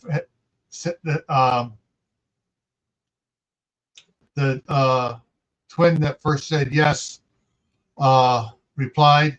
Why? Kimberly said softer. The twin put her shaking hand out on the table and spread her fingers. May I please tell you in private? Kimberly suddenly realized that the twin may have been raped already. What is your name? Alicia. Alicia, can you whisper it to me in the corner? Alicia thought for a second and then nodded and said yes. Kimberly nodded to the furthest corner and choked out, let's go.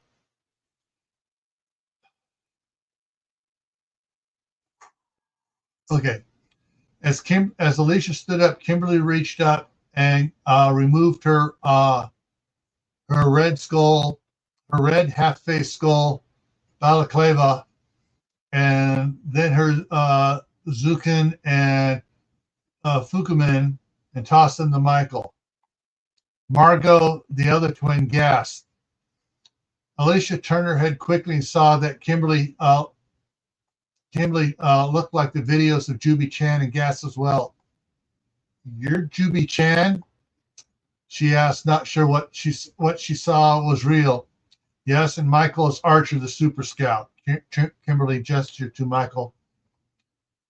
Why? Alicia pointed to the TV but was at a loss for words. I would die to protect my mother, Michael, and his family, but I'd rather live and kill to protect them. It's a hard choice, but I've made it and I'll stand by it, Kimberly said defiantly.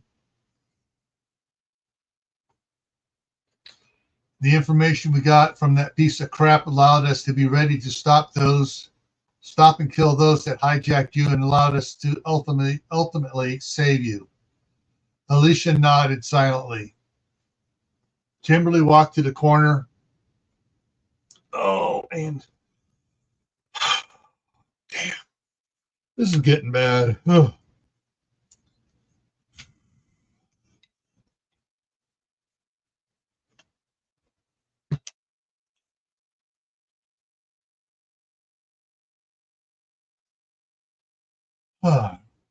Kimberly walked to the corner and motioned for Alicia to join her.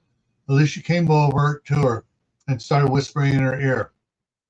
After a minute, Alicia stood back.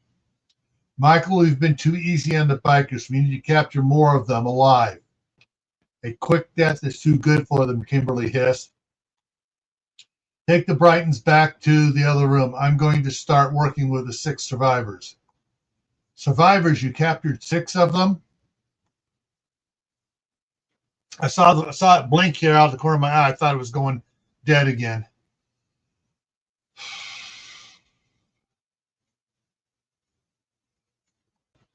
Yes, but you really shouldn't.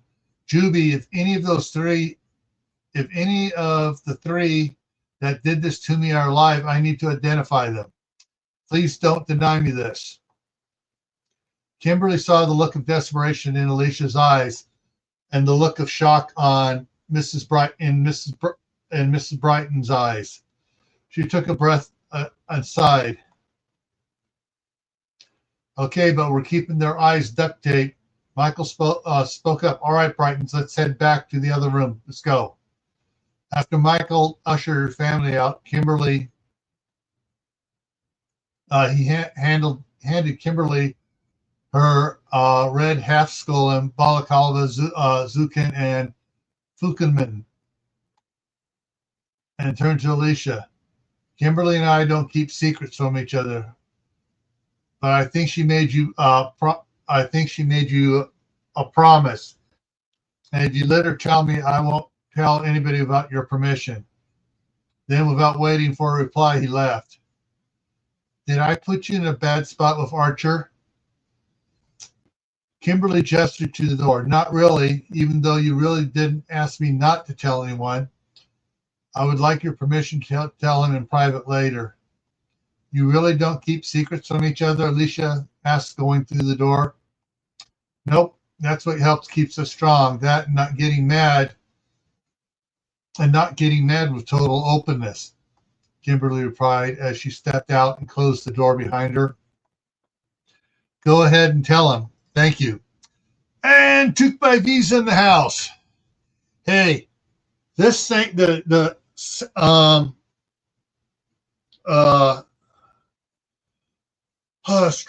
is acting up really weird today. It's about 5 times so far. It's frozen solid. And, I get the spinning wheels of death on my screen here. And then it goes to your guys' screen. And then you'll get a message saying that it says chat disconnected. Please wait while we try to reconnect you. And then chat successfully connected again. That's happened about 6 times so far. So, it's been a really nasty morning so far.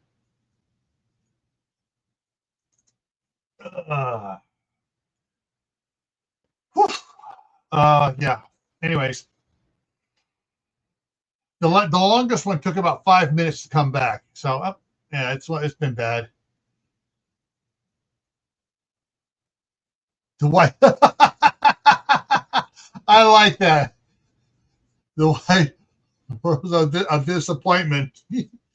Well, today it's just been frustration. Okay.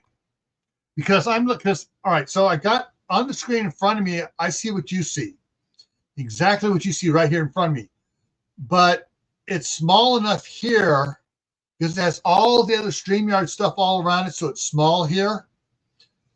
That I can't, it's really, really hard for me to read it. But on the big monster 40-inch monitor over here, I can read it really good. So that's what I'm looking over here so my eyes don't get quite so tired.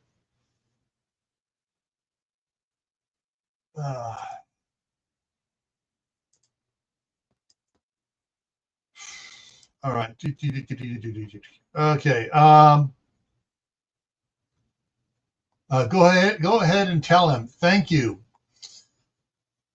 Kimberly took the lead as they headed to the storage room 1 door. She stopped at the table where Albert and Nora Houston were seated. So what about the truck stop? Kimberly asked. The company has a contract with certain truck stops and requires their drivers to take breaks every 8 hours. They reserved the parking space for them. We separated them and they gave us the same story, Larry said. Kimberly nodded, thank you. And then he looked at her mother. Mom, can you take them to the classroom too, please? Sure thing, dear.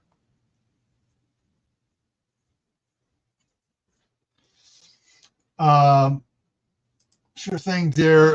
Jan. Janet said. No, that's not Janet. That's Monica.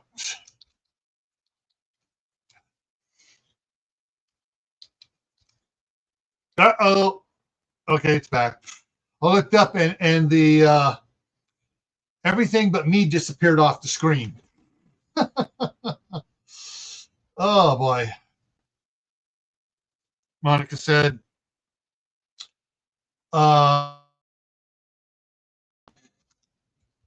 Kimberly asked,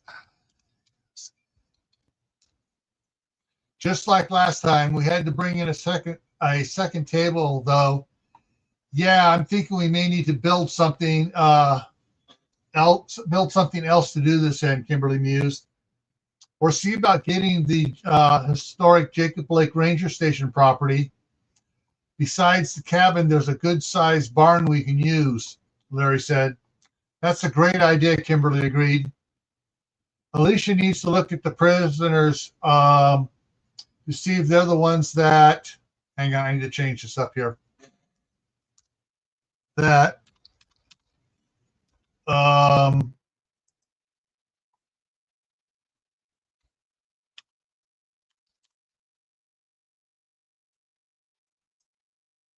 change that to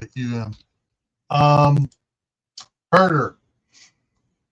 Okay, they still have duct tape on their mouths and eyes. Also, some of the kids scrounged up a bunch of headphones, and they're playing John Denver and Kenny Rogers at high volume so they can't hear anything. Larry snickered as he opened the door. Hey, I like John Denver, Alicia said. What? Larry and Kimberly said in surprise. Let me see, put something on here. Yeah, but my sister likes Slipknot. Well, I guess John Denver's okay, Kimberly said as she walked into storage room 2. As soon as Alicia stepped into the room, she gasped. What? The first 2 and the fourth one, Alicia hissed. They're the ones that made me do it. She turned to Kimberly and saw the hammer in her hand. Can I have the hammer? No. But you use it on them as part of the interrogation, not just to inflict pain, Kimberly explained. When they refuse to answer questions or break the interrogation rules, then they get the hammer or other pain. What about after you're done interrogating them? Can I have them then? Maybe. Hang on, I'll do something here. 1, 2, 3. Sleep. I will need to assess things. I don't want to just cut you out and deprive you of your justice, but I don't want you going over the edge either. It's a dark place that you don't need to be stuck at. So what do you do? What do you suggest that I can get justice by me?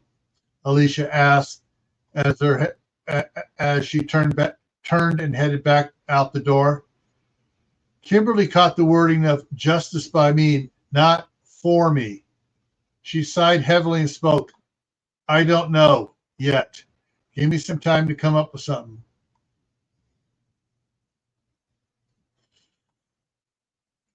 Poetic, huh? How about letting me pee in their mouths and make them swallow it?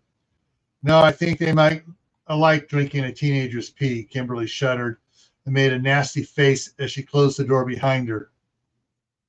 As gross as that sounds, you might be right.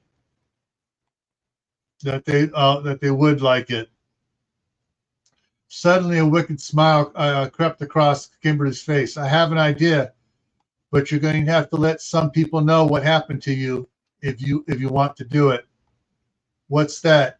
Cow pee. We make him think that a picture of cow pee is yours. That's your poetic justice, Kimberly explained.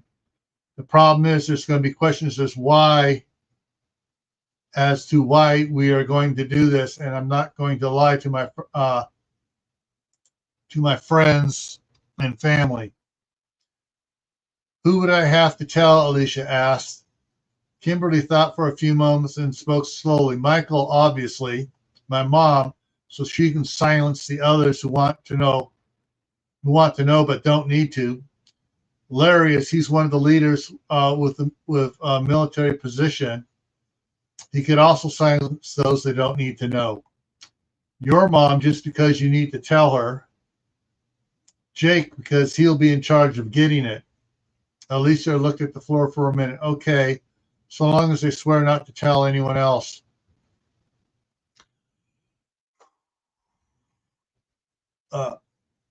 Okay. Go ahead and go back to classroom 1. I'll bring the others in. Larry had walked off to.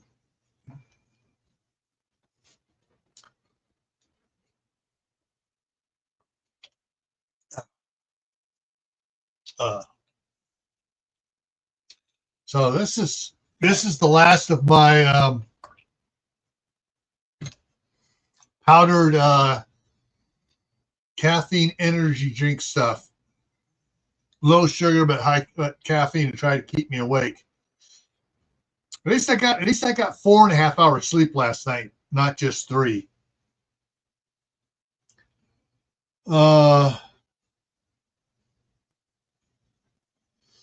Kimber says she walked off to where Larry had walked off to talk to Michael. When she got to them, she spoke softly. Guys, Alicia would like our help in getting some justice for what the leaders of the bikers did to her. I'm going to get her mom, my mom, and Jake. Can you go to room 1 and wait for us? Sure, what happened? We'll talk about it once everybody's in there. Have you seen Jake? He's outside with our dads trying to figure out the parking of the food trailers. Michael said. I'll be in there in a few minutes, Kimberly said as she took off towards classroom 2.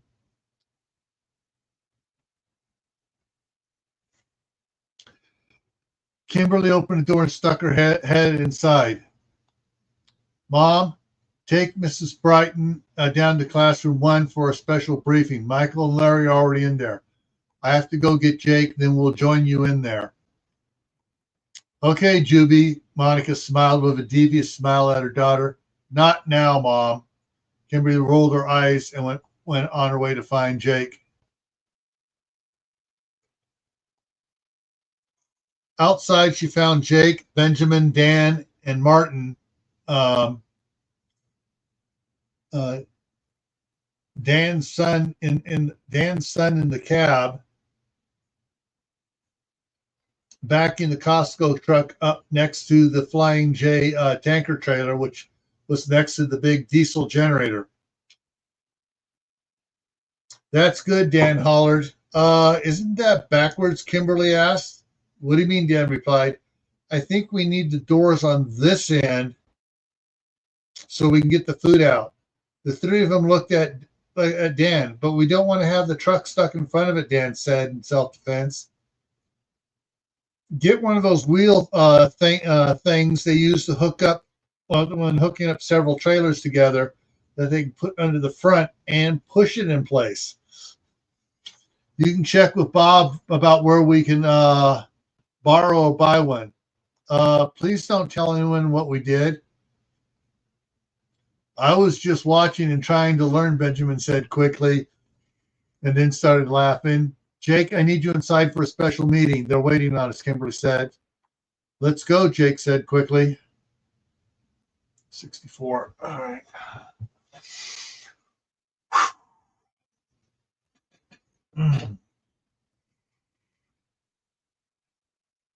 All right. Hang on here. What are we looking at? 64. So 10 pages up here.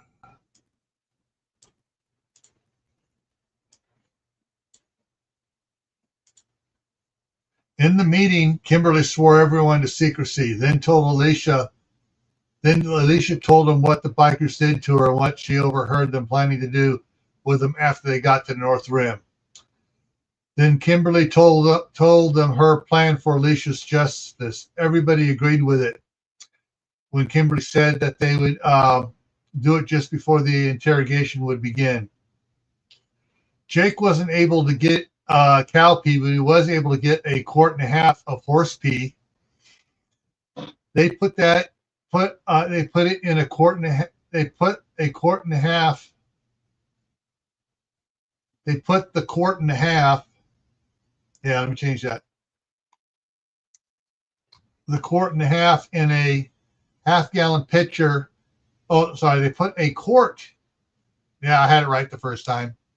They put a quart in a half-gallon pitcher and the rest in a zip bag with a tube attached so she could pretend to pee in the pitcher by squeezing the bag. And would sound right. When Ronnie Brighton got back to the classroom, too, and looked into the eyes of her family, she broke down and told them what happened to Alicia. Margot said they did the same thing to her and more. Nora stood and grabbed the video camera, which she had not turned off, and stormed out of the room. Kimberly, Nora shouted as she quick timed to where Kimberly, Michael, and Larry, and Peyton, and Alicia were gathered around a table just outside the storage room 1, where the bikers were being held. We need to talk. Oh shit, she's pissed, Peyton said when he saw Nora's eyes. I'm doing my part with the bikers again. Nora, Kimberly started. Mrs. Brighton told us what they did, and Margot said they did the same thing to her too, and more. Everyone standing around the table gasped, and Alicia slumped down and started crying. The angel of death is on the job and doing her part, Nora growled. Okay, you're in, Kimberly said, surprised at the determination Nora was showing. Here's what you're going to say. All right.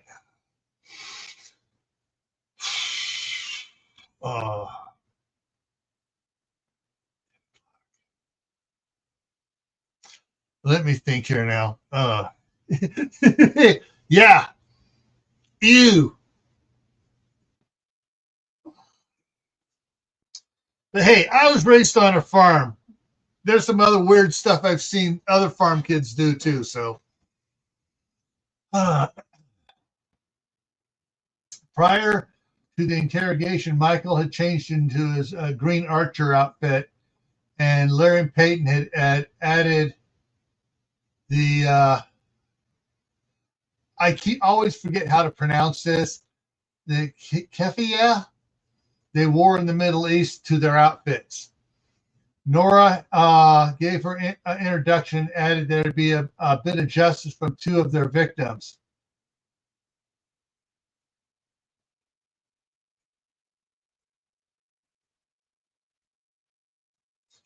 Kimberly carried an empty pitcher high and wiggled it to draw the bikers' attention to it, and not the pitcher with the horse pee in it that she kept hidden as best she could at her side.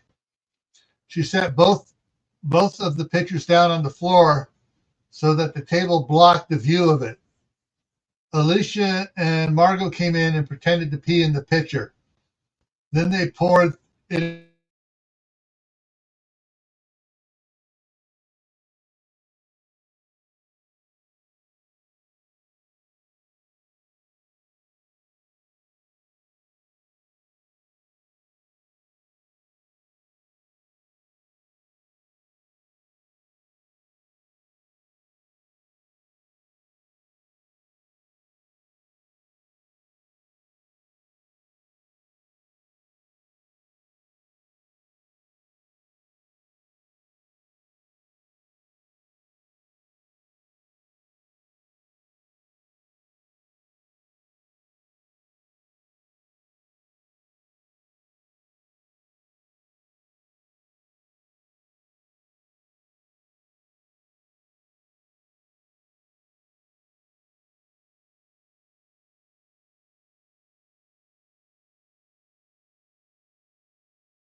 Okay, there we go. Finally.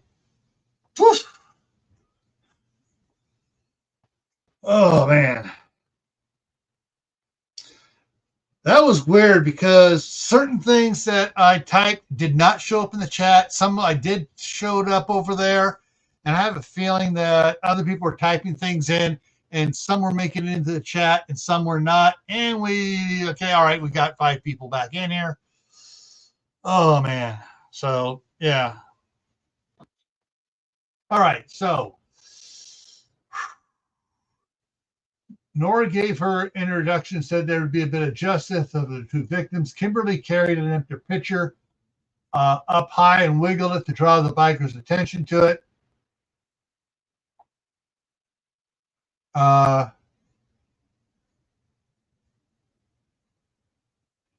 I need to check something. I think I messed up here. Give me a second to find it.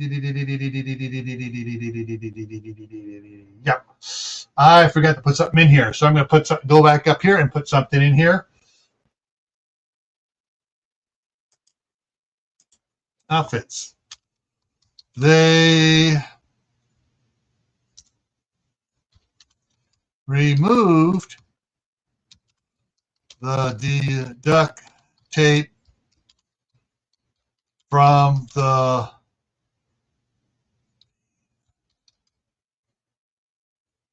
biker's eyes.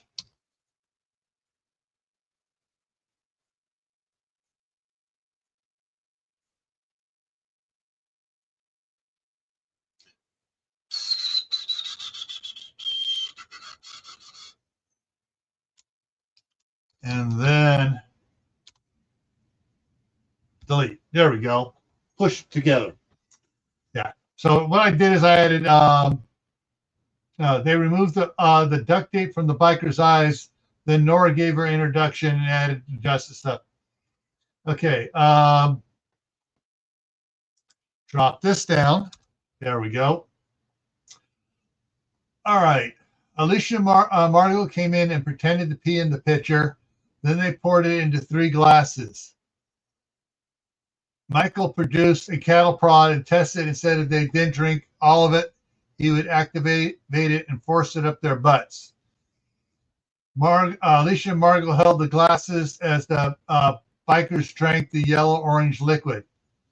As each one finished, Peyton duct taped their mouths.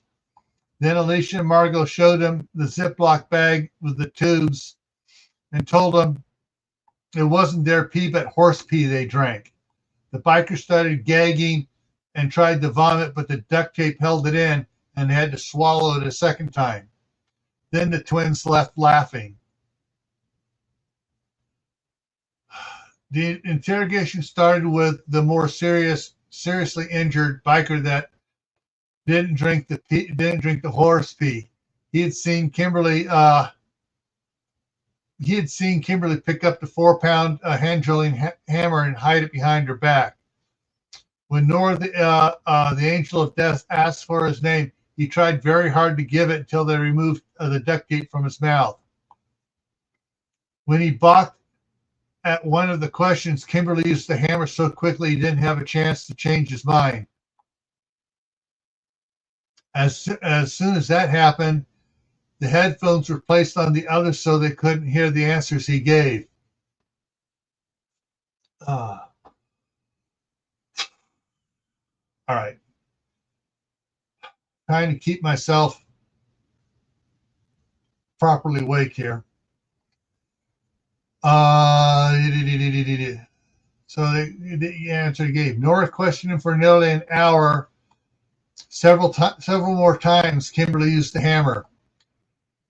When Nora asked if he was known by any other names, he said they called him the witch doctor.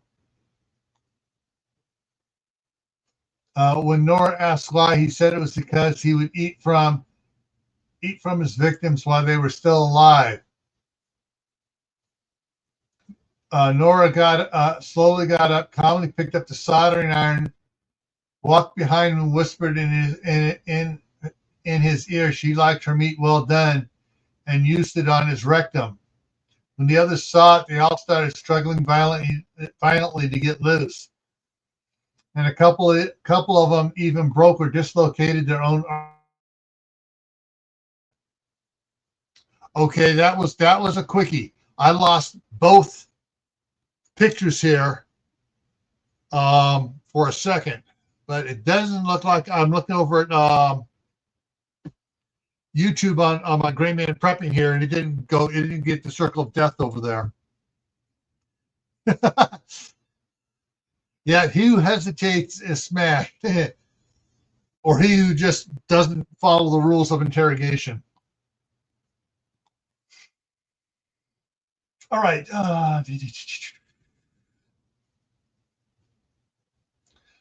They all displayed their own arms or hits, all except one of the two that Kimberly knocked out on the highway. Kimberly had Michael and Peyton put duct tapes over the eyes of the others and then removed the tape from his mouth. Hang on, did he?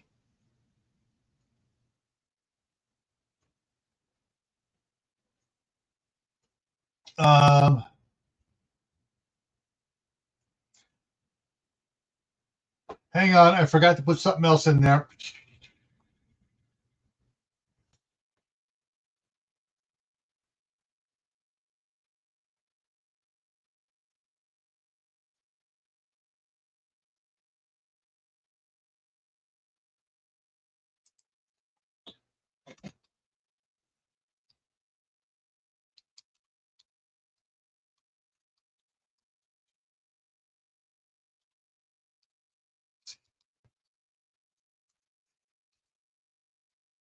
Michael.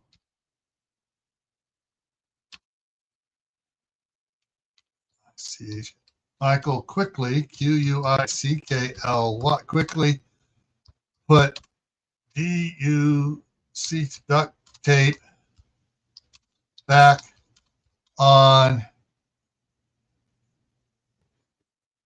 by your command. Yeah. Oh, this is getting frustrating here. Back on his MOUT, back on his mouth.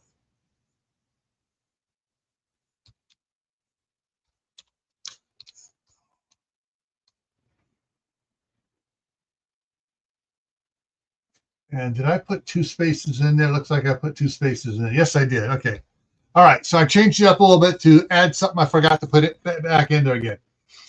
So Noah got up slowly, calmly picked up the soldering iron. And this is one of those big, big solid brass ones, that they heat up and they just use it to transfer the heat to the pipe without putting flame up near the boards and stuff. So it's one of those ones that's probably about like that long and about that big around, octagonal soldering irons. Picked up the soldering iron, picked up the hot soldering iron, and nodded to Michael. Michael quickly put duct tape back on his mouth. Nora walked behind him, whispered in his ear that she liked her meat well done, and used it on his rectum. The others saw it. They all started struggling violently to get loose, and a couple of them even broke or dislocated their own arms or legs, all except one of the two that Kimberly had knocked out on the highway. Kimberly had Michael and Peyton put duct tape over the eyes of the others and then remove the tape from his mouth.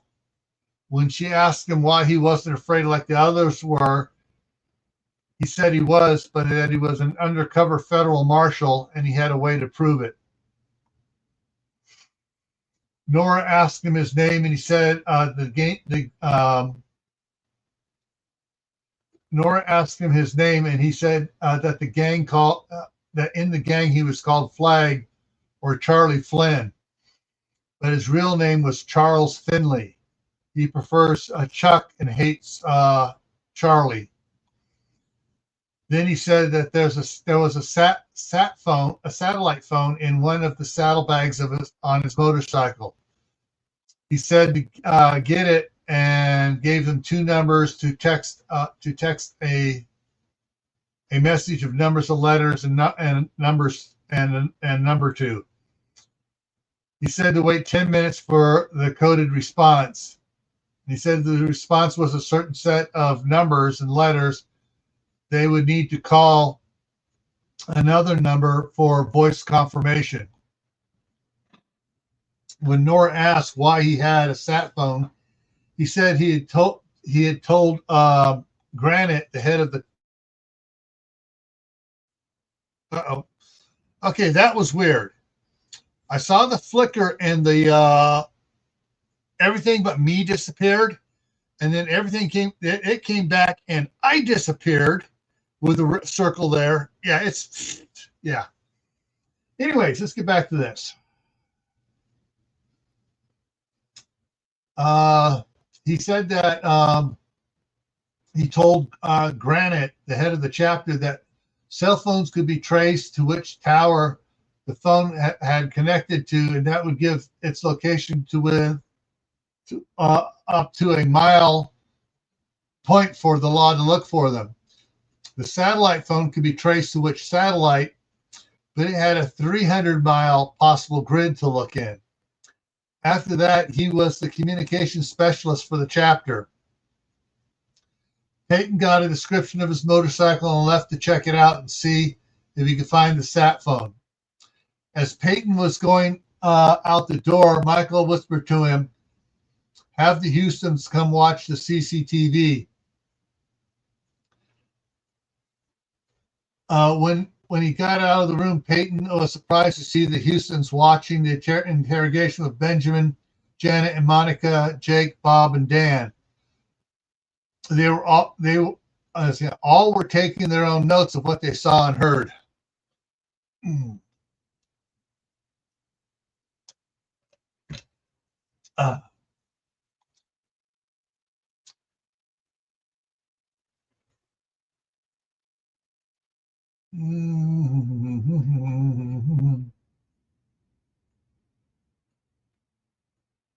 Okay, I'm just seeing what it's saying back here. Okay.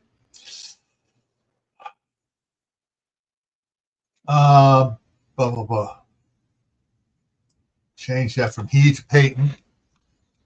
P-A-Y. Peyton informed the Houstons that Michael wanted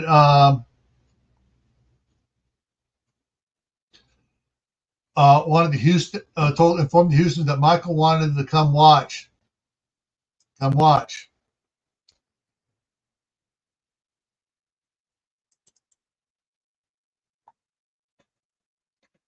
He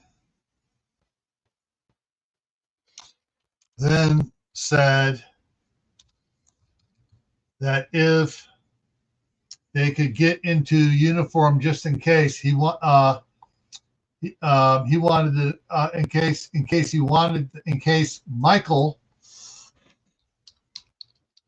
wanted them to come in to assist. Albert said he would get them, but they'd need a privacy screen so Nola could change and still watch. 10 minutes later, Peyton returned with the motorcycle and the sat phone. He told George and his son Vance and brother-in-law Levi to set up a table and start laying out everything in the saddlebags, and then inspect under the seat, in and under the fuel tank, and every other nook and cranny of the motorcycle. Find the clothes of biker number 5 and go through them with a fine-tooth comb. Check his boots, belt, vest, jacket, helmet, everything. Peyton went over to the table where the CCTV monitor was at. Anything I need to be aware of before I go back in?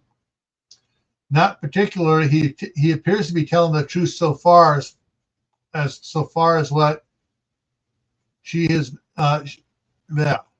He appears to be telling the truth so far as what she has been asked. What she has been. Sorry, that's okay. Asking. Nola said as she finished putting on her MCCU and tucked her cover into the belt. Can you slip a list of questions to her? I can read them to her over the radio, Corey said from behind them. They turned and saw Corey sitting at another table with a notepad and radio. I've been giving her suggestions, Corey smiled. Reserve Major Nola Houston walked back to Corey. Young man, can you feed these to her? Spotting the gold oak leaf, Corey responded, yes, Major, and he reached out to take this. It'll be my pleasure. Corey told Nora that he had a list of questions from Major Houston to give her a moment to get ready.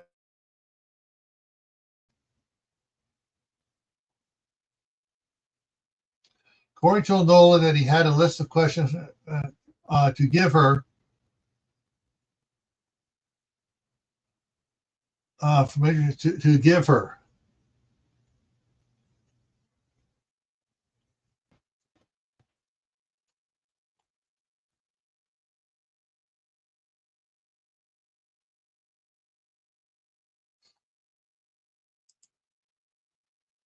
Sorry, I'm going to change this up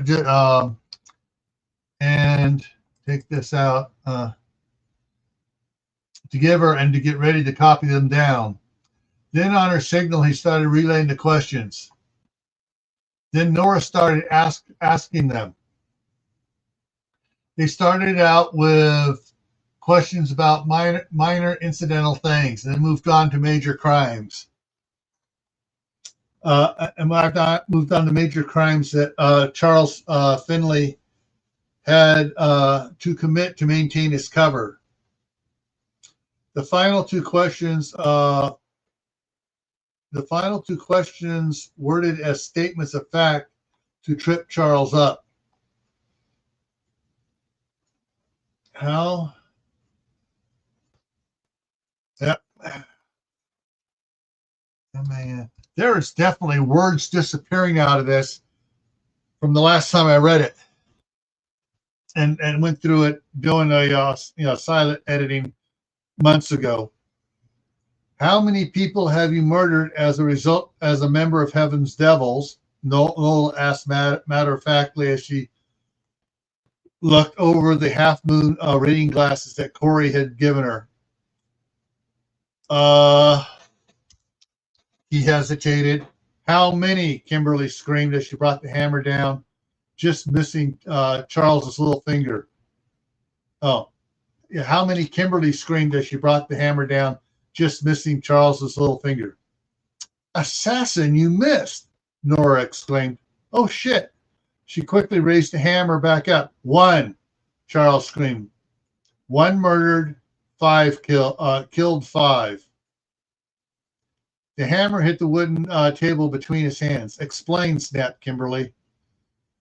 It was the first year that I was undercover. Shiv Madsen from another gang was sneaking up on Granite to kill him. I stuck a knife in his back. You saved his life, Kimberly yelled, pointing to Granite. I had to. We needed him alive so I could get in good with the regional leadership. Shiv's gang was heavy into selling white girls overseas. Heaven's Devils was cutting into their drug business. Shiv was as bad as Witch Doctor. And the five? The other four were self-defense.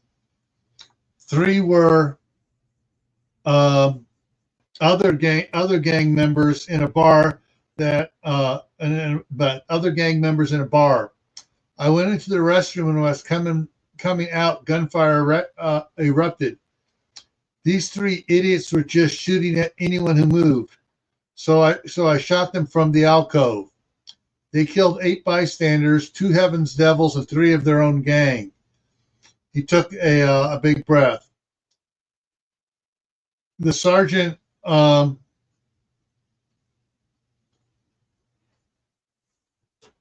hang on, there's a word missing here. the Police. The police sergeant said he had to take my pistol because I didn't have a permit for it. He added they would hold it for 2 years to give me time to get the permit. And the last, some stupid night clerk at a convenience store. We went in to buy some booze. We hadn't made it to the first aisle when he just started shooting at us.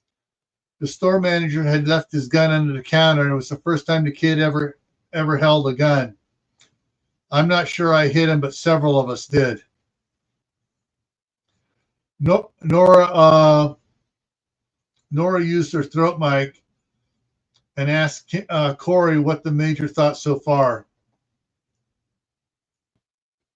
Nola picked up Corey's radio.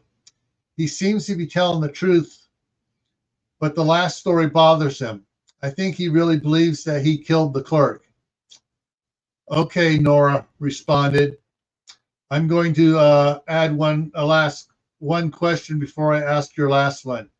Wait, Mr. Finley, tell me about your wife. Charles Finley's head snapped up. How did you know her? Debbie and I got married when we were still in college. The first several years were great. We graduated. I got a job with the Marshal Service. She with the law firm. We had 2 boys and a girl. Then I lost focus and became married to my job. I started taking all sorts of assignments and we drifted apart. She said here's my time. She said she couldn't stand it not knowing if I would be coming home from a dangerous assignment that in the beginning I had promised not to take. In a moment of clarity, I realized it wasn't fair for them, and I gave her everything she wants and more. Everything she asked for and more. See, did she tell you?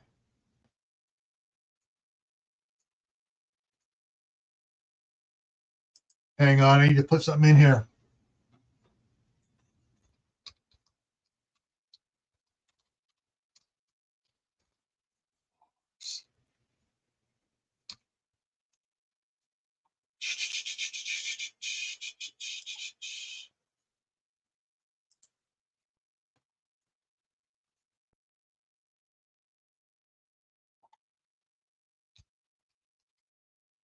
All right. She asked for a divorce and said she couldn't stand not knowing if I would be coming home from the dangerous assignments that in the beginning I had promised not to take.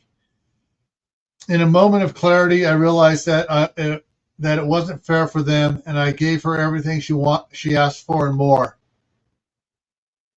And more? I had her keep the joint checking account that my pay was automatically deposited to open, and told her to take what she needed and transfer it out monthly to her own account. Then I signed up for this undercover assignment. He took a deep breath. That was 7 years ago. Have you seen them since? No. And I won't until the assignment is done and I leave the Marshal Service. Very well, Nora said and stiffened up. Which doctor said that all 6 of you have had sex with minors? How many of you had sex with? Charles took a slow breath. 1, it was right after I saved Granite. We intercepted a couple of cargo containers that belonged to Shiv's gang. The containers were loaded with teen girls that were being sent overseas. We released most of them, but Granite kept 10 of them. He told them that they were ours for having saved them from being sold into slavery overseas. He said they would be sent home in a month. Continue. There was this one 17-year-old that Granite wanted me to have. There was a bit of disagreement and said that Granite said that okay, yeah. I know there were other words in here. Had to take her, or he'd have the entire chapter take turns with her. She looked at me and said, please. So I took her and made her my property so no one else would touch her. The first couple of weeks we pretended to have sex, and one night she said she wanted to do it for real. We were together for 6 more months. He sighed and hung his head. When she turned 18, she explained that she didn't want to return to her home. She was a runaway when she got scooped up by Shiv's gang. Shiv's gang. She told me that I'd given her a better life than what she had at home. She also said that she wanted to join the military now that she was 18. I was proud of her and told her, of course. I told Granite that what she wanted to do and that I gave her my approval. It was the only time it was the only time that I have ever seen Granite act like a decent person. He wished her well and told her that she could come back anytime she wanted. I dropped her off a block from the recruitment center at her request. That was 6 years ago. What was her name? Jenny Holland. Have you seen her since then? Uh-oh. Once, last spring, he smiled fondly. She was a Marine MP, and they were breaking up a gambling ring down by Camp Pendleton. Peyton entered the room with the satellite phone in hand. This is is this the only way to contact your handler? The text messages can be sent from any phone, but the call needs to be from that one.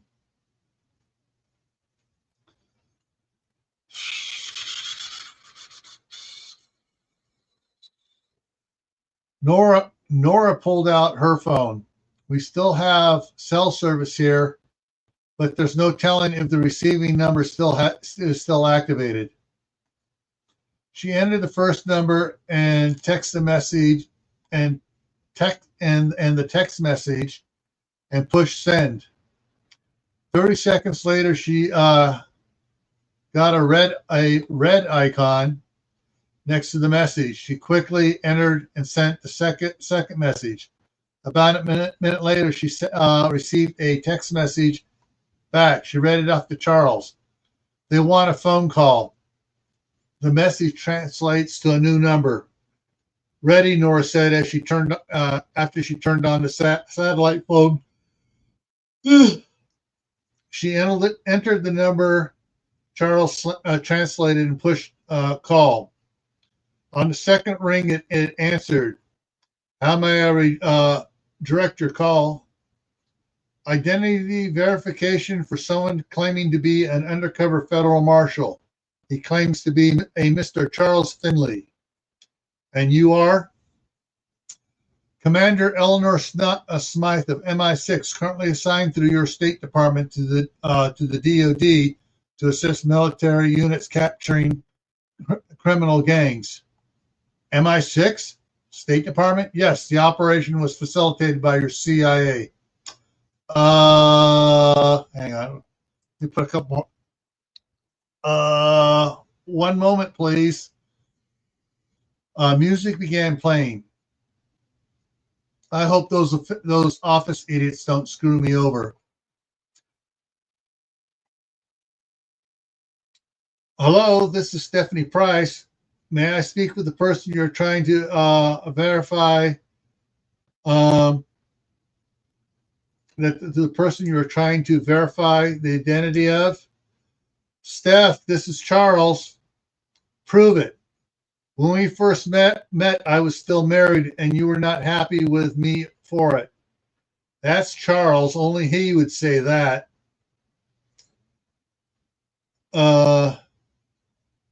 Sorry, but I'm single now, and I'm married. Hate to interrupt your reunion, but to clarify, you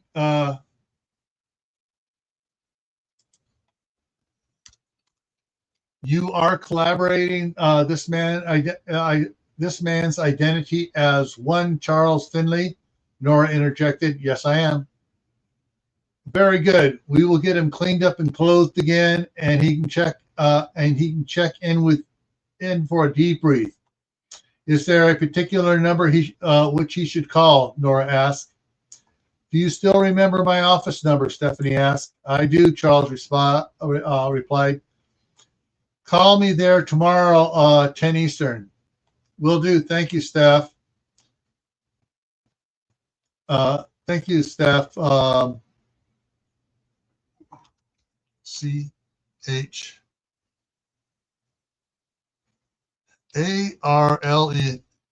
Charles said. SAID.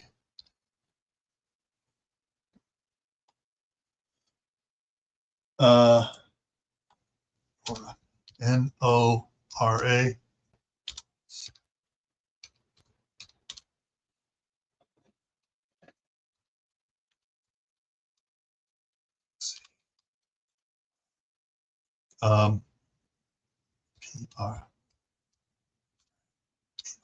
PRITI.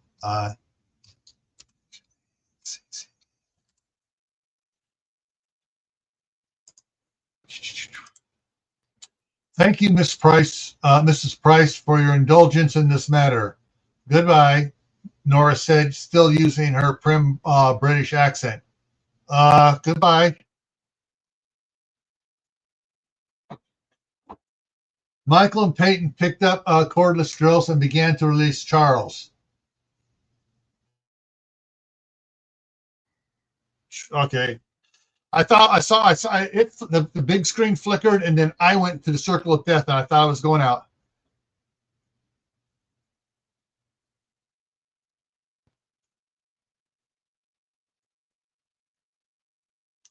Oh, you don't know what's coming yet there, Took.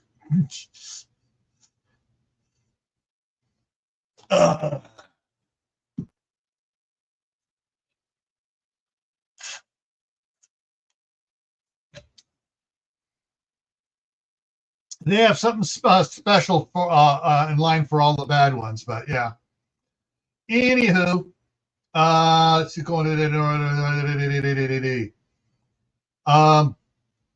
Michael and Peyton picked up cordless drills and began to release Charles.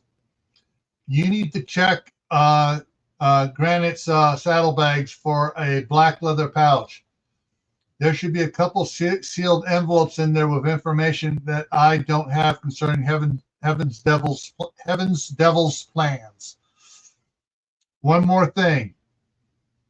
Are you from the Barstow chapter that's been waiting in Kingman? One more thing. You are from the Barstow chapter that has been waiting in Kingman, correct? Kimberly asked. No, the Albuquerque chapter. Crap. The Barstow chapter is still on their way here, Michael said, as he set the drill down and headed towards the door.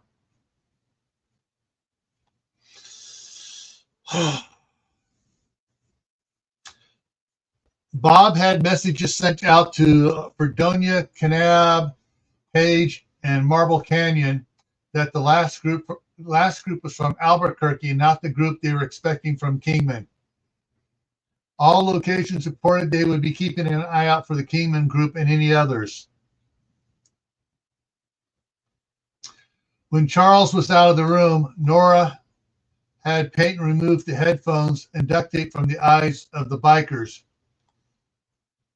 She told him that Charlie Flynn had turned state's evidence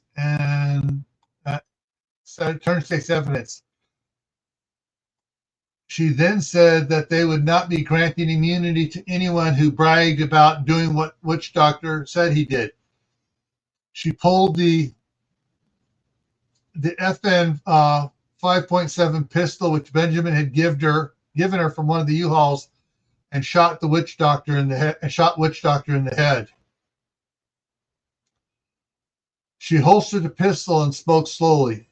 Now, who wants to talk? The four remaining bikers shook their heads up and down. Nora spent the next 2 hours as the angel of death dealing with the bikers. She got a clear and collaborated pictures of the gang's plans. On her first break, she found out that meteors were coming down during the daytime, and she immediately spoke with Charles and suggested he call Stephanie Price back and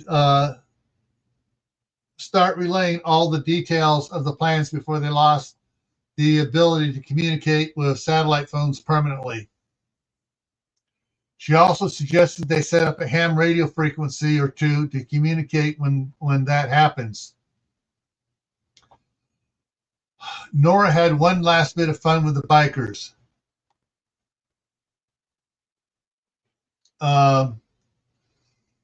She had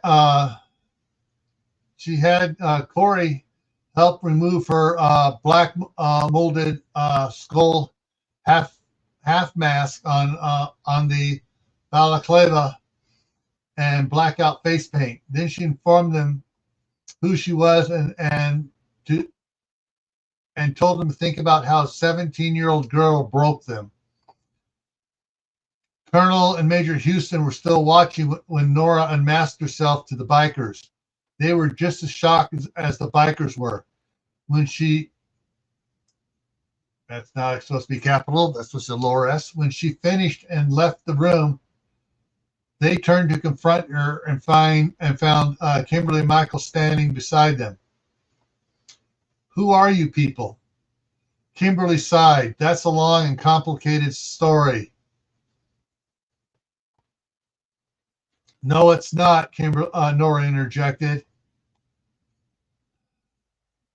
I first met Kimberly when she was giving a demonstration in Tempe. She shot 3 arrows. No.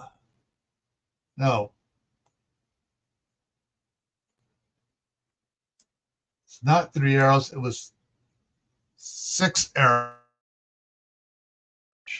6 arrows into each of 2 6-inch targets while walking, not standing still. Then she threw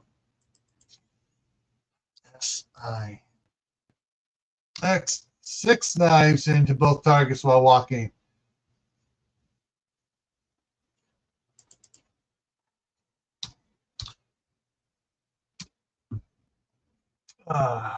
This was one of the ones I missed. I updated it last year to 6 arrows in all the earlier books. Then she threw 6 shurikens into the target, so I still walking. She took a breath. Then she ran at Michael, did a forward flip, landing upright right in front of him, in front of the 4x12 block of wood he was holding, with her fingertips barely touching it. Then, without pulling back, she punched the board into 3 pieces with one punch. And that's not all. Michael rapid fired 8 arrows at her, and she grabbed every one of them out of the air. Then he fired 8 at once. She ducked and cut them in half so fast that the pieces stuck in the target she was in front of.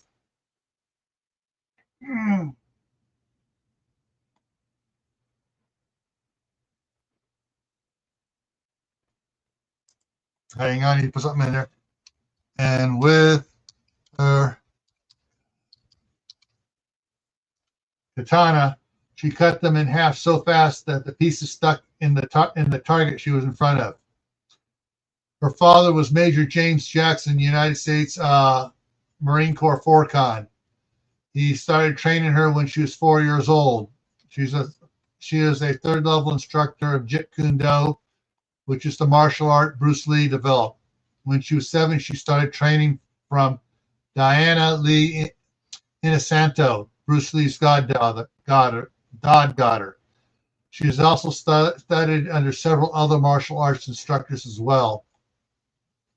Her fiance Michael is her fiance. He is an Eagle Scout with 36 merit badges.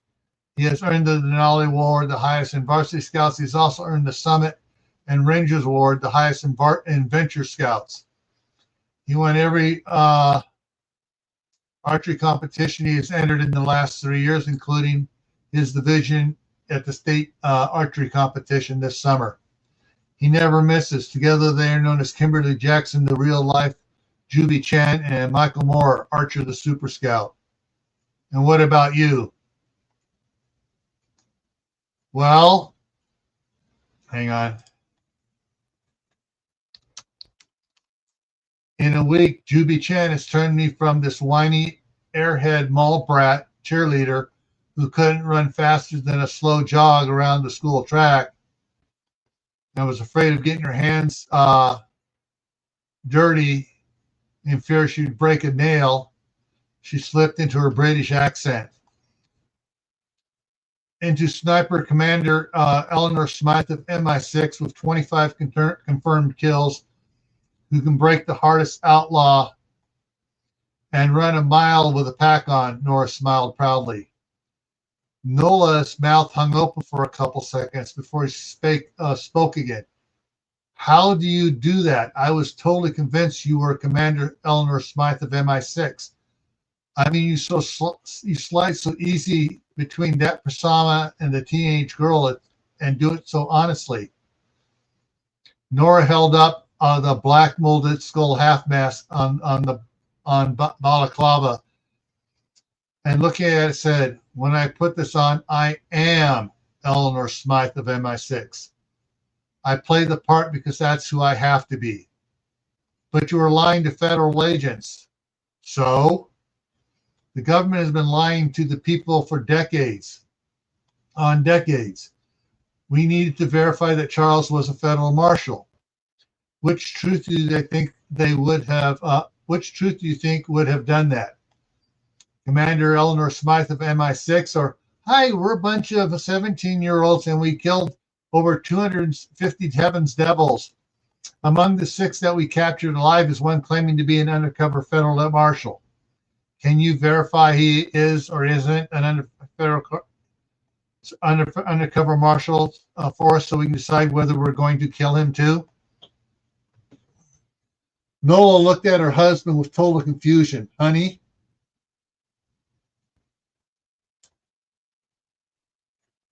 "Hey, I may hate the dweebs sometimes and want to pound them, but they're my dweebs, and there's no way I'm going to let those sick bastards have them," Nora said. Just then 2 girls came running. Ooh. Oh, it both went out for a second, but I'm back. "There's no way I'm going to let those sick bastards have them," Nora said. Just then 2 girls came running over and threw their arms around Nora. "Nora, we're sorry we make you so mad," Linda cried. "We love you," Marcy added. "I love you too, dweebs," Nora responded and hugged them back. "I'm sorry I jumped on you," Nola said. "We're just doing the best we can with what we have so we can survive," Kimberly said. "I can see that now," Albert spoke up. "But what about the lieutenant bars on your uniforms?" "Sir," Kimberly came to attention, "with all due respect and great admiration, can we address that at a later time in a more private environment, sir?" "Agreed," Colonel Houston said. "But what about the prisoners?" Kimberly pointed over to Harvey Judd, who was backing up his dump trailer into the bay where her 1-ton had been. "Mr. Judd has a pig farm, and we've been feeding them to the pigs. However, with all the bikers, it would take the pigs a couple months to eat them, so I'm not sure what they're doing with them." "The burn pit," Janet said. "They talked about it with all the table scraps everyone's producing. The Judds only need 3 or 4 a week to feed the pigs, so they're burning the rest to prevent disease and other problems. I hope the next group brings a half-empty freezer," Brian said, as a half-empty freezer trailer. Brian said as he walked towards the doors of storage room 1. We could freeze enough pig feed to last till next fall. And that would make enough bacon and pork chops for everyone. You're feeding them to the pigs, Nola exclaimed. Sure. We run them through the wood chipper and the pigs eat everything. The bone fragments give them calcium they need, calcium and other give them needed calcium and other minerals. Makes for better meat, Brian answered. We used to pick up the roadkill deer and coyotes before that. Welcome to farm life, where nothing goes to waste. All right, that takes us to chapter 4, and that's where we're going to stop tonight.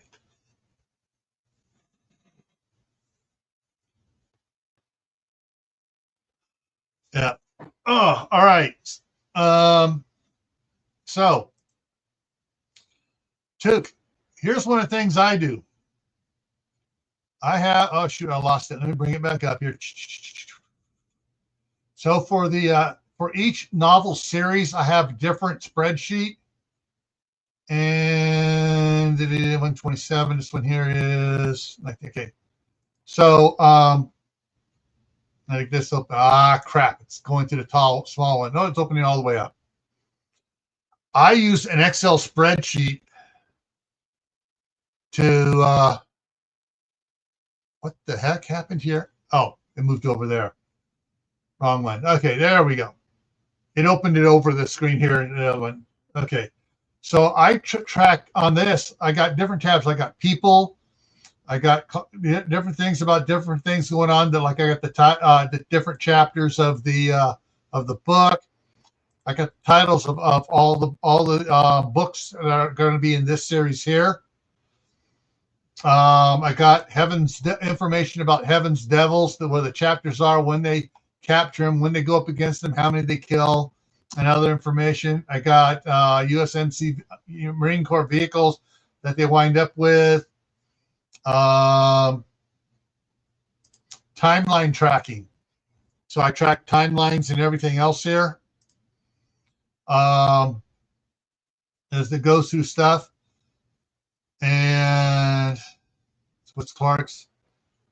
And I track the stuff they keep at the Clark's farm. So yeah, but I can't track all the people, going through all the different peoples, the groups, and the Jacob Lake group, the Alpine group that they're working with. Yeah, all the different people here. Let me just grab it. So in the books here, yeah, okay, so it keeps on going down. And the people from the town of Kanab, the people, the truck drivers, they got Albert Finney, Charles Finney in there, the truck drivers that they've rescued, military people that show up, another prepper group that they've rescued and bring into their group, people from Cedar City that they rescued, north. There are lots of group people. I track everybody that is mentioned in there by name. And for future stuff, I also track the special operations group that Kimberly winds up training all the teenagers and young adults from that.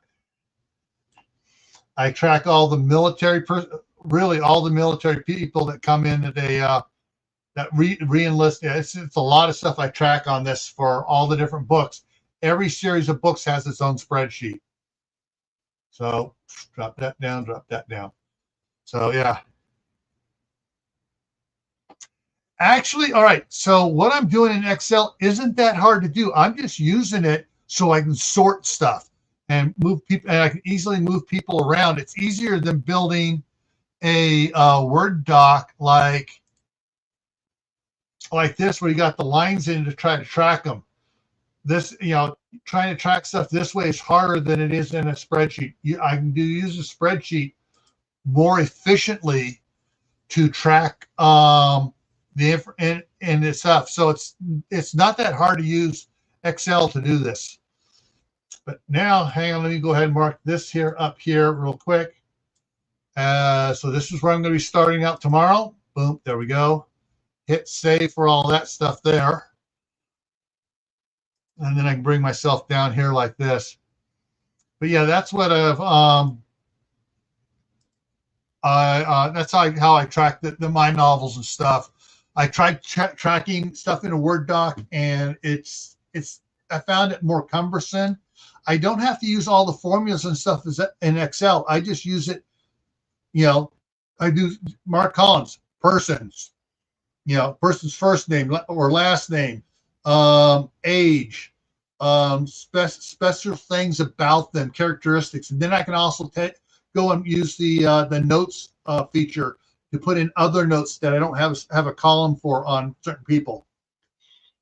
But yeah, I track stuff like I even give them birth dates so they can celebrate their birthday as time goes along to give them a more personal feeling to the reader. But yeah, it's a great thing to do. All right, folks. So we're over. I started earlier because I thought Eli was coming over here. I'm not sure what happened. Eli didn't come over. My oldest grandson on the autism scale.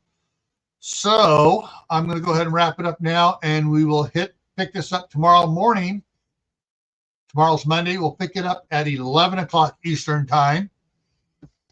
9 o'clock Mountain, 10 Central. And we'll go ahead and pick this up then. All right, everyone, take care, and we'll see you tomorrow.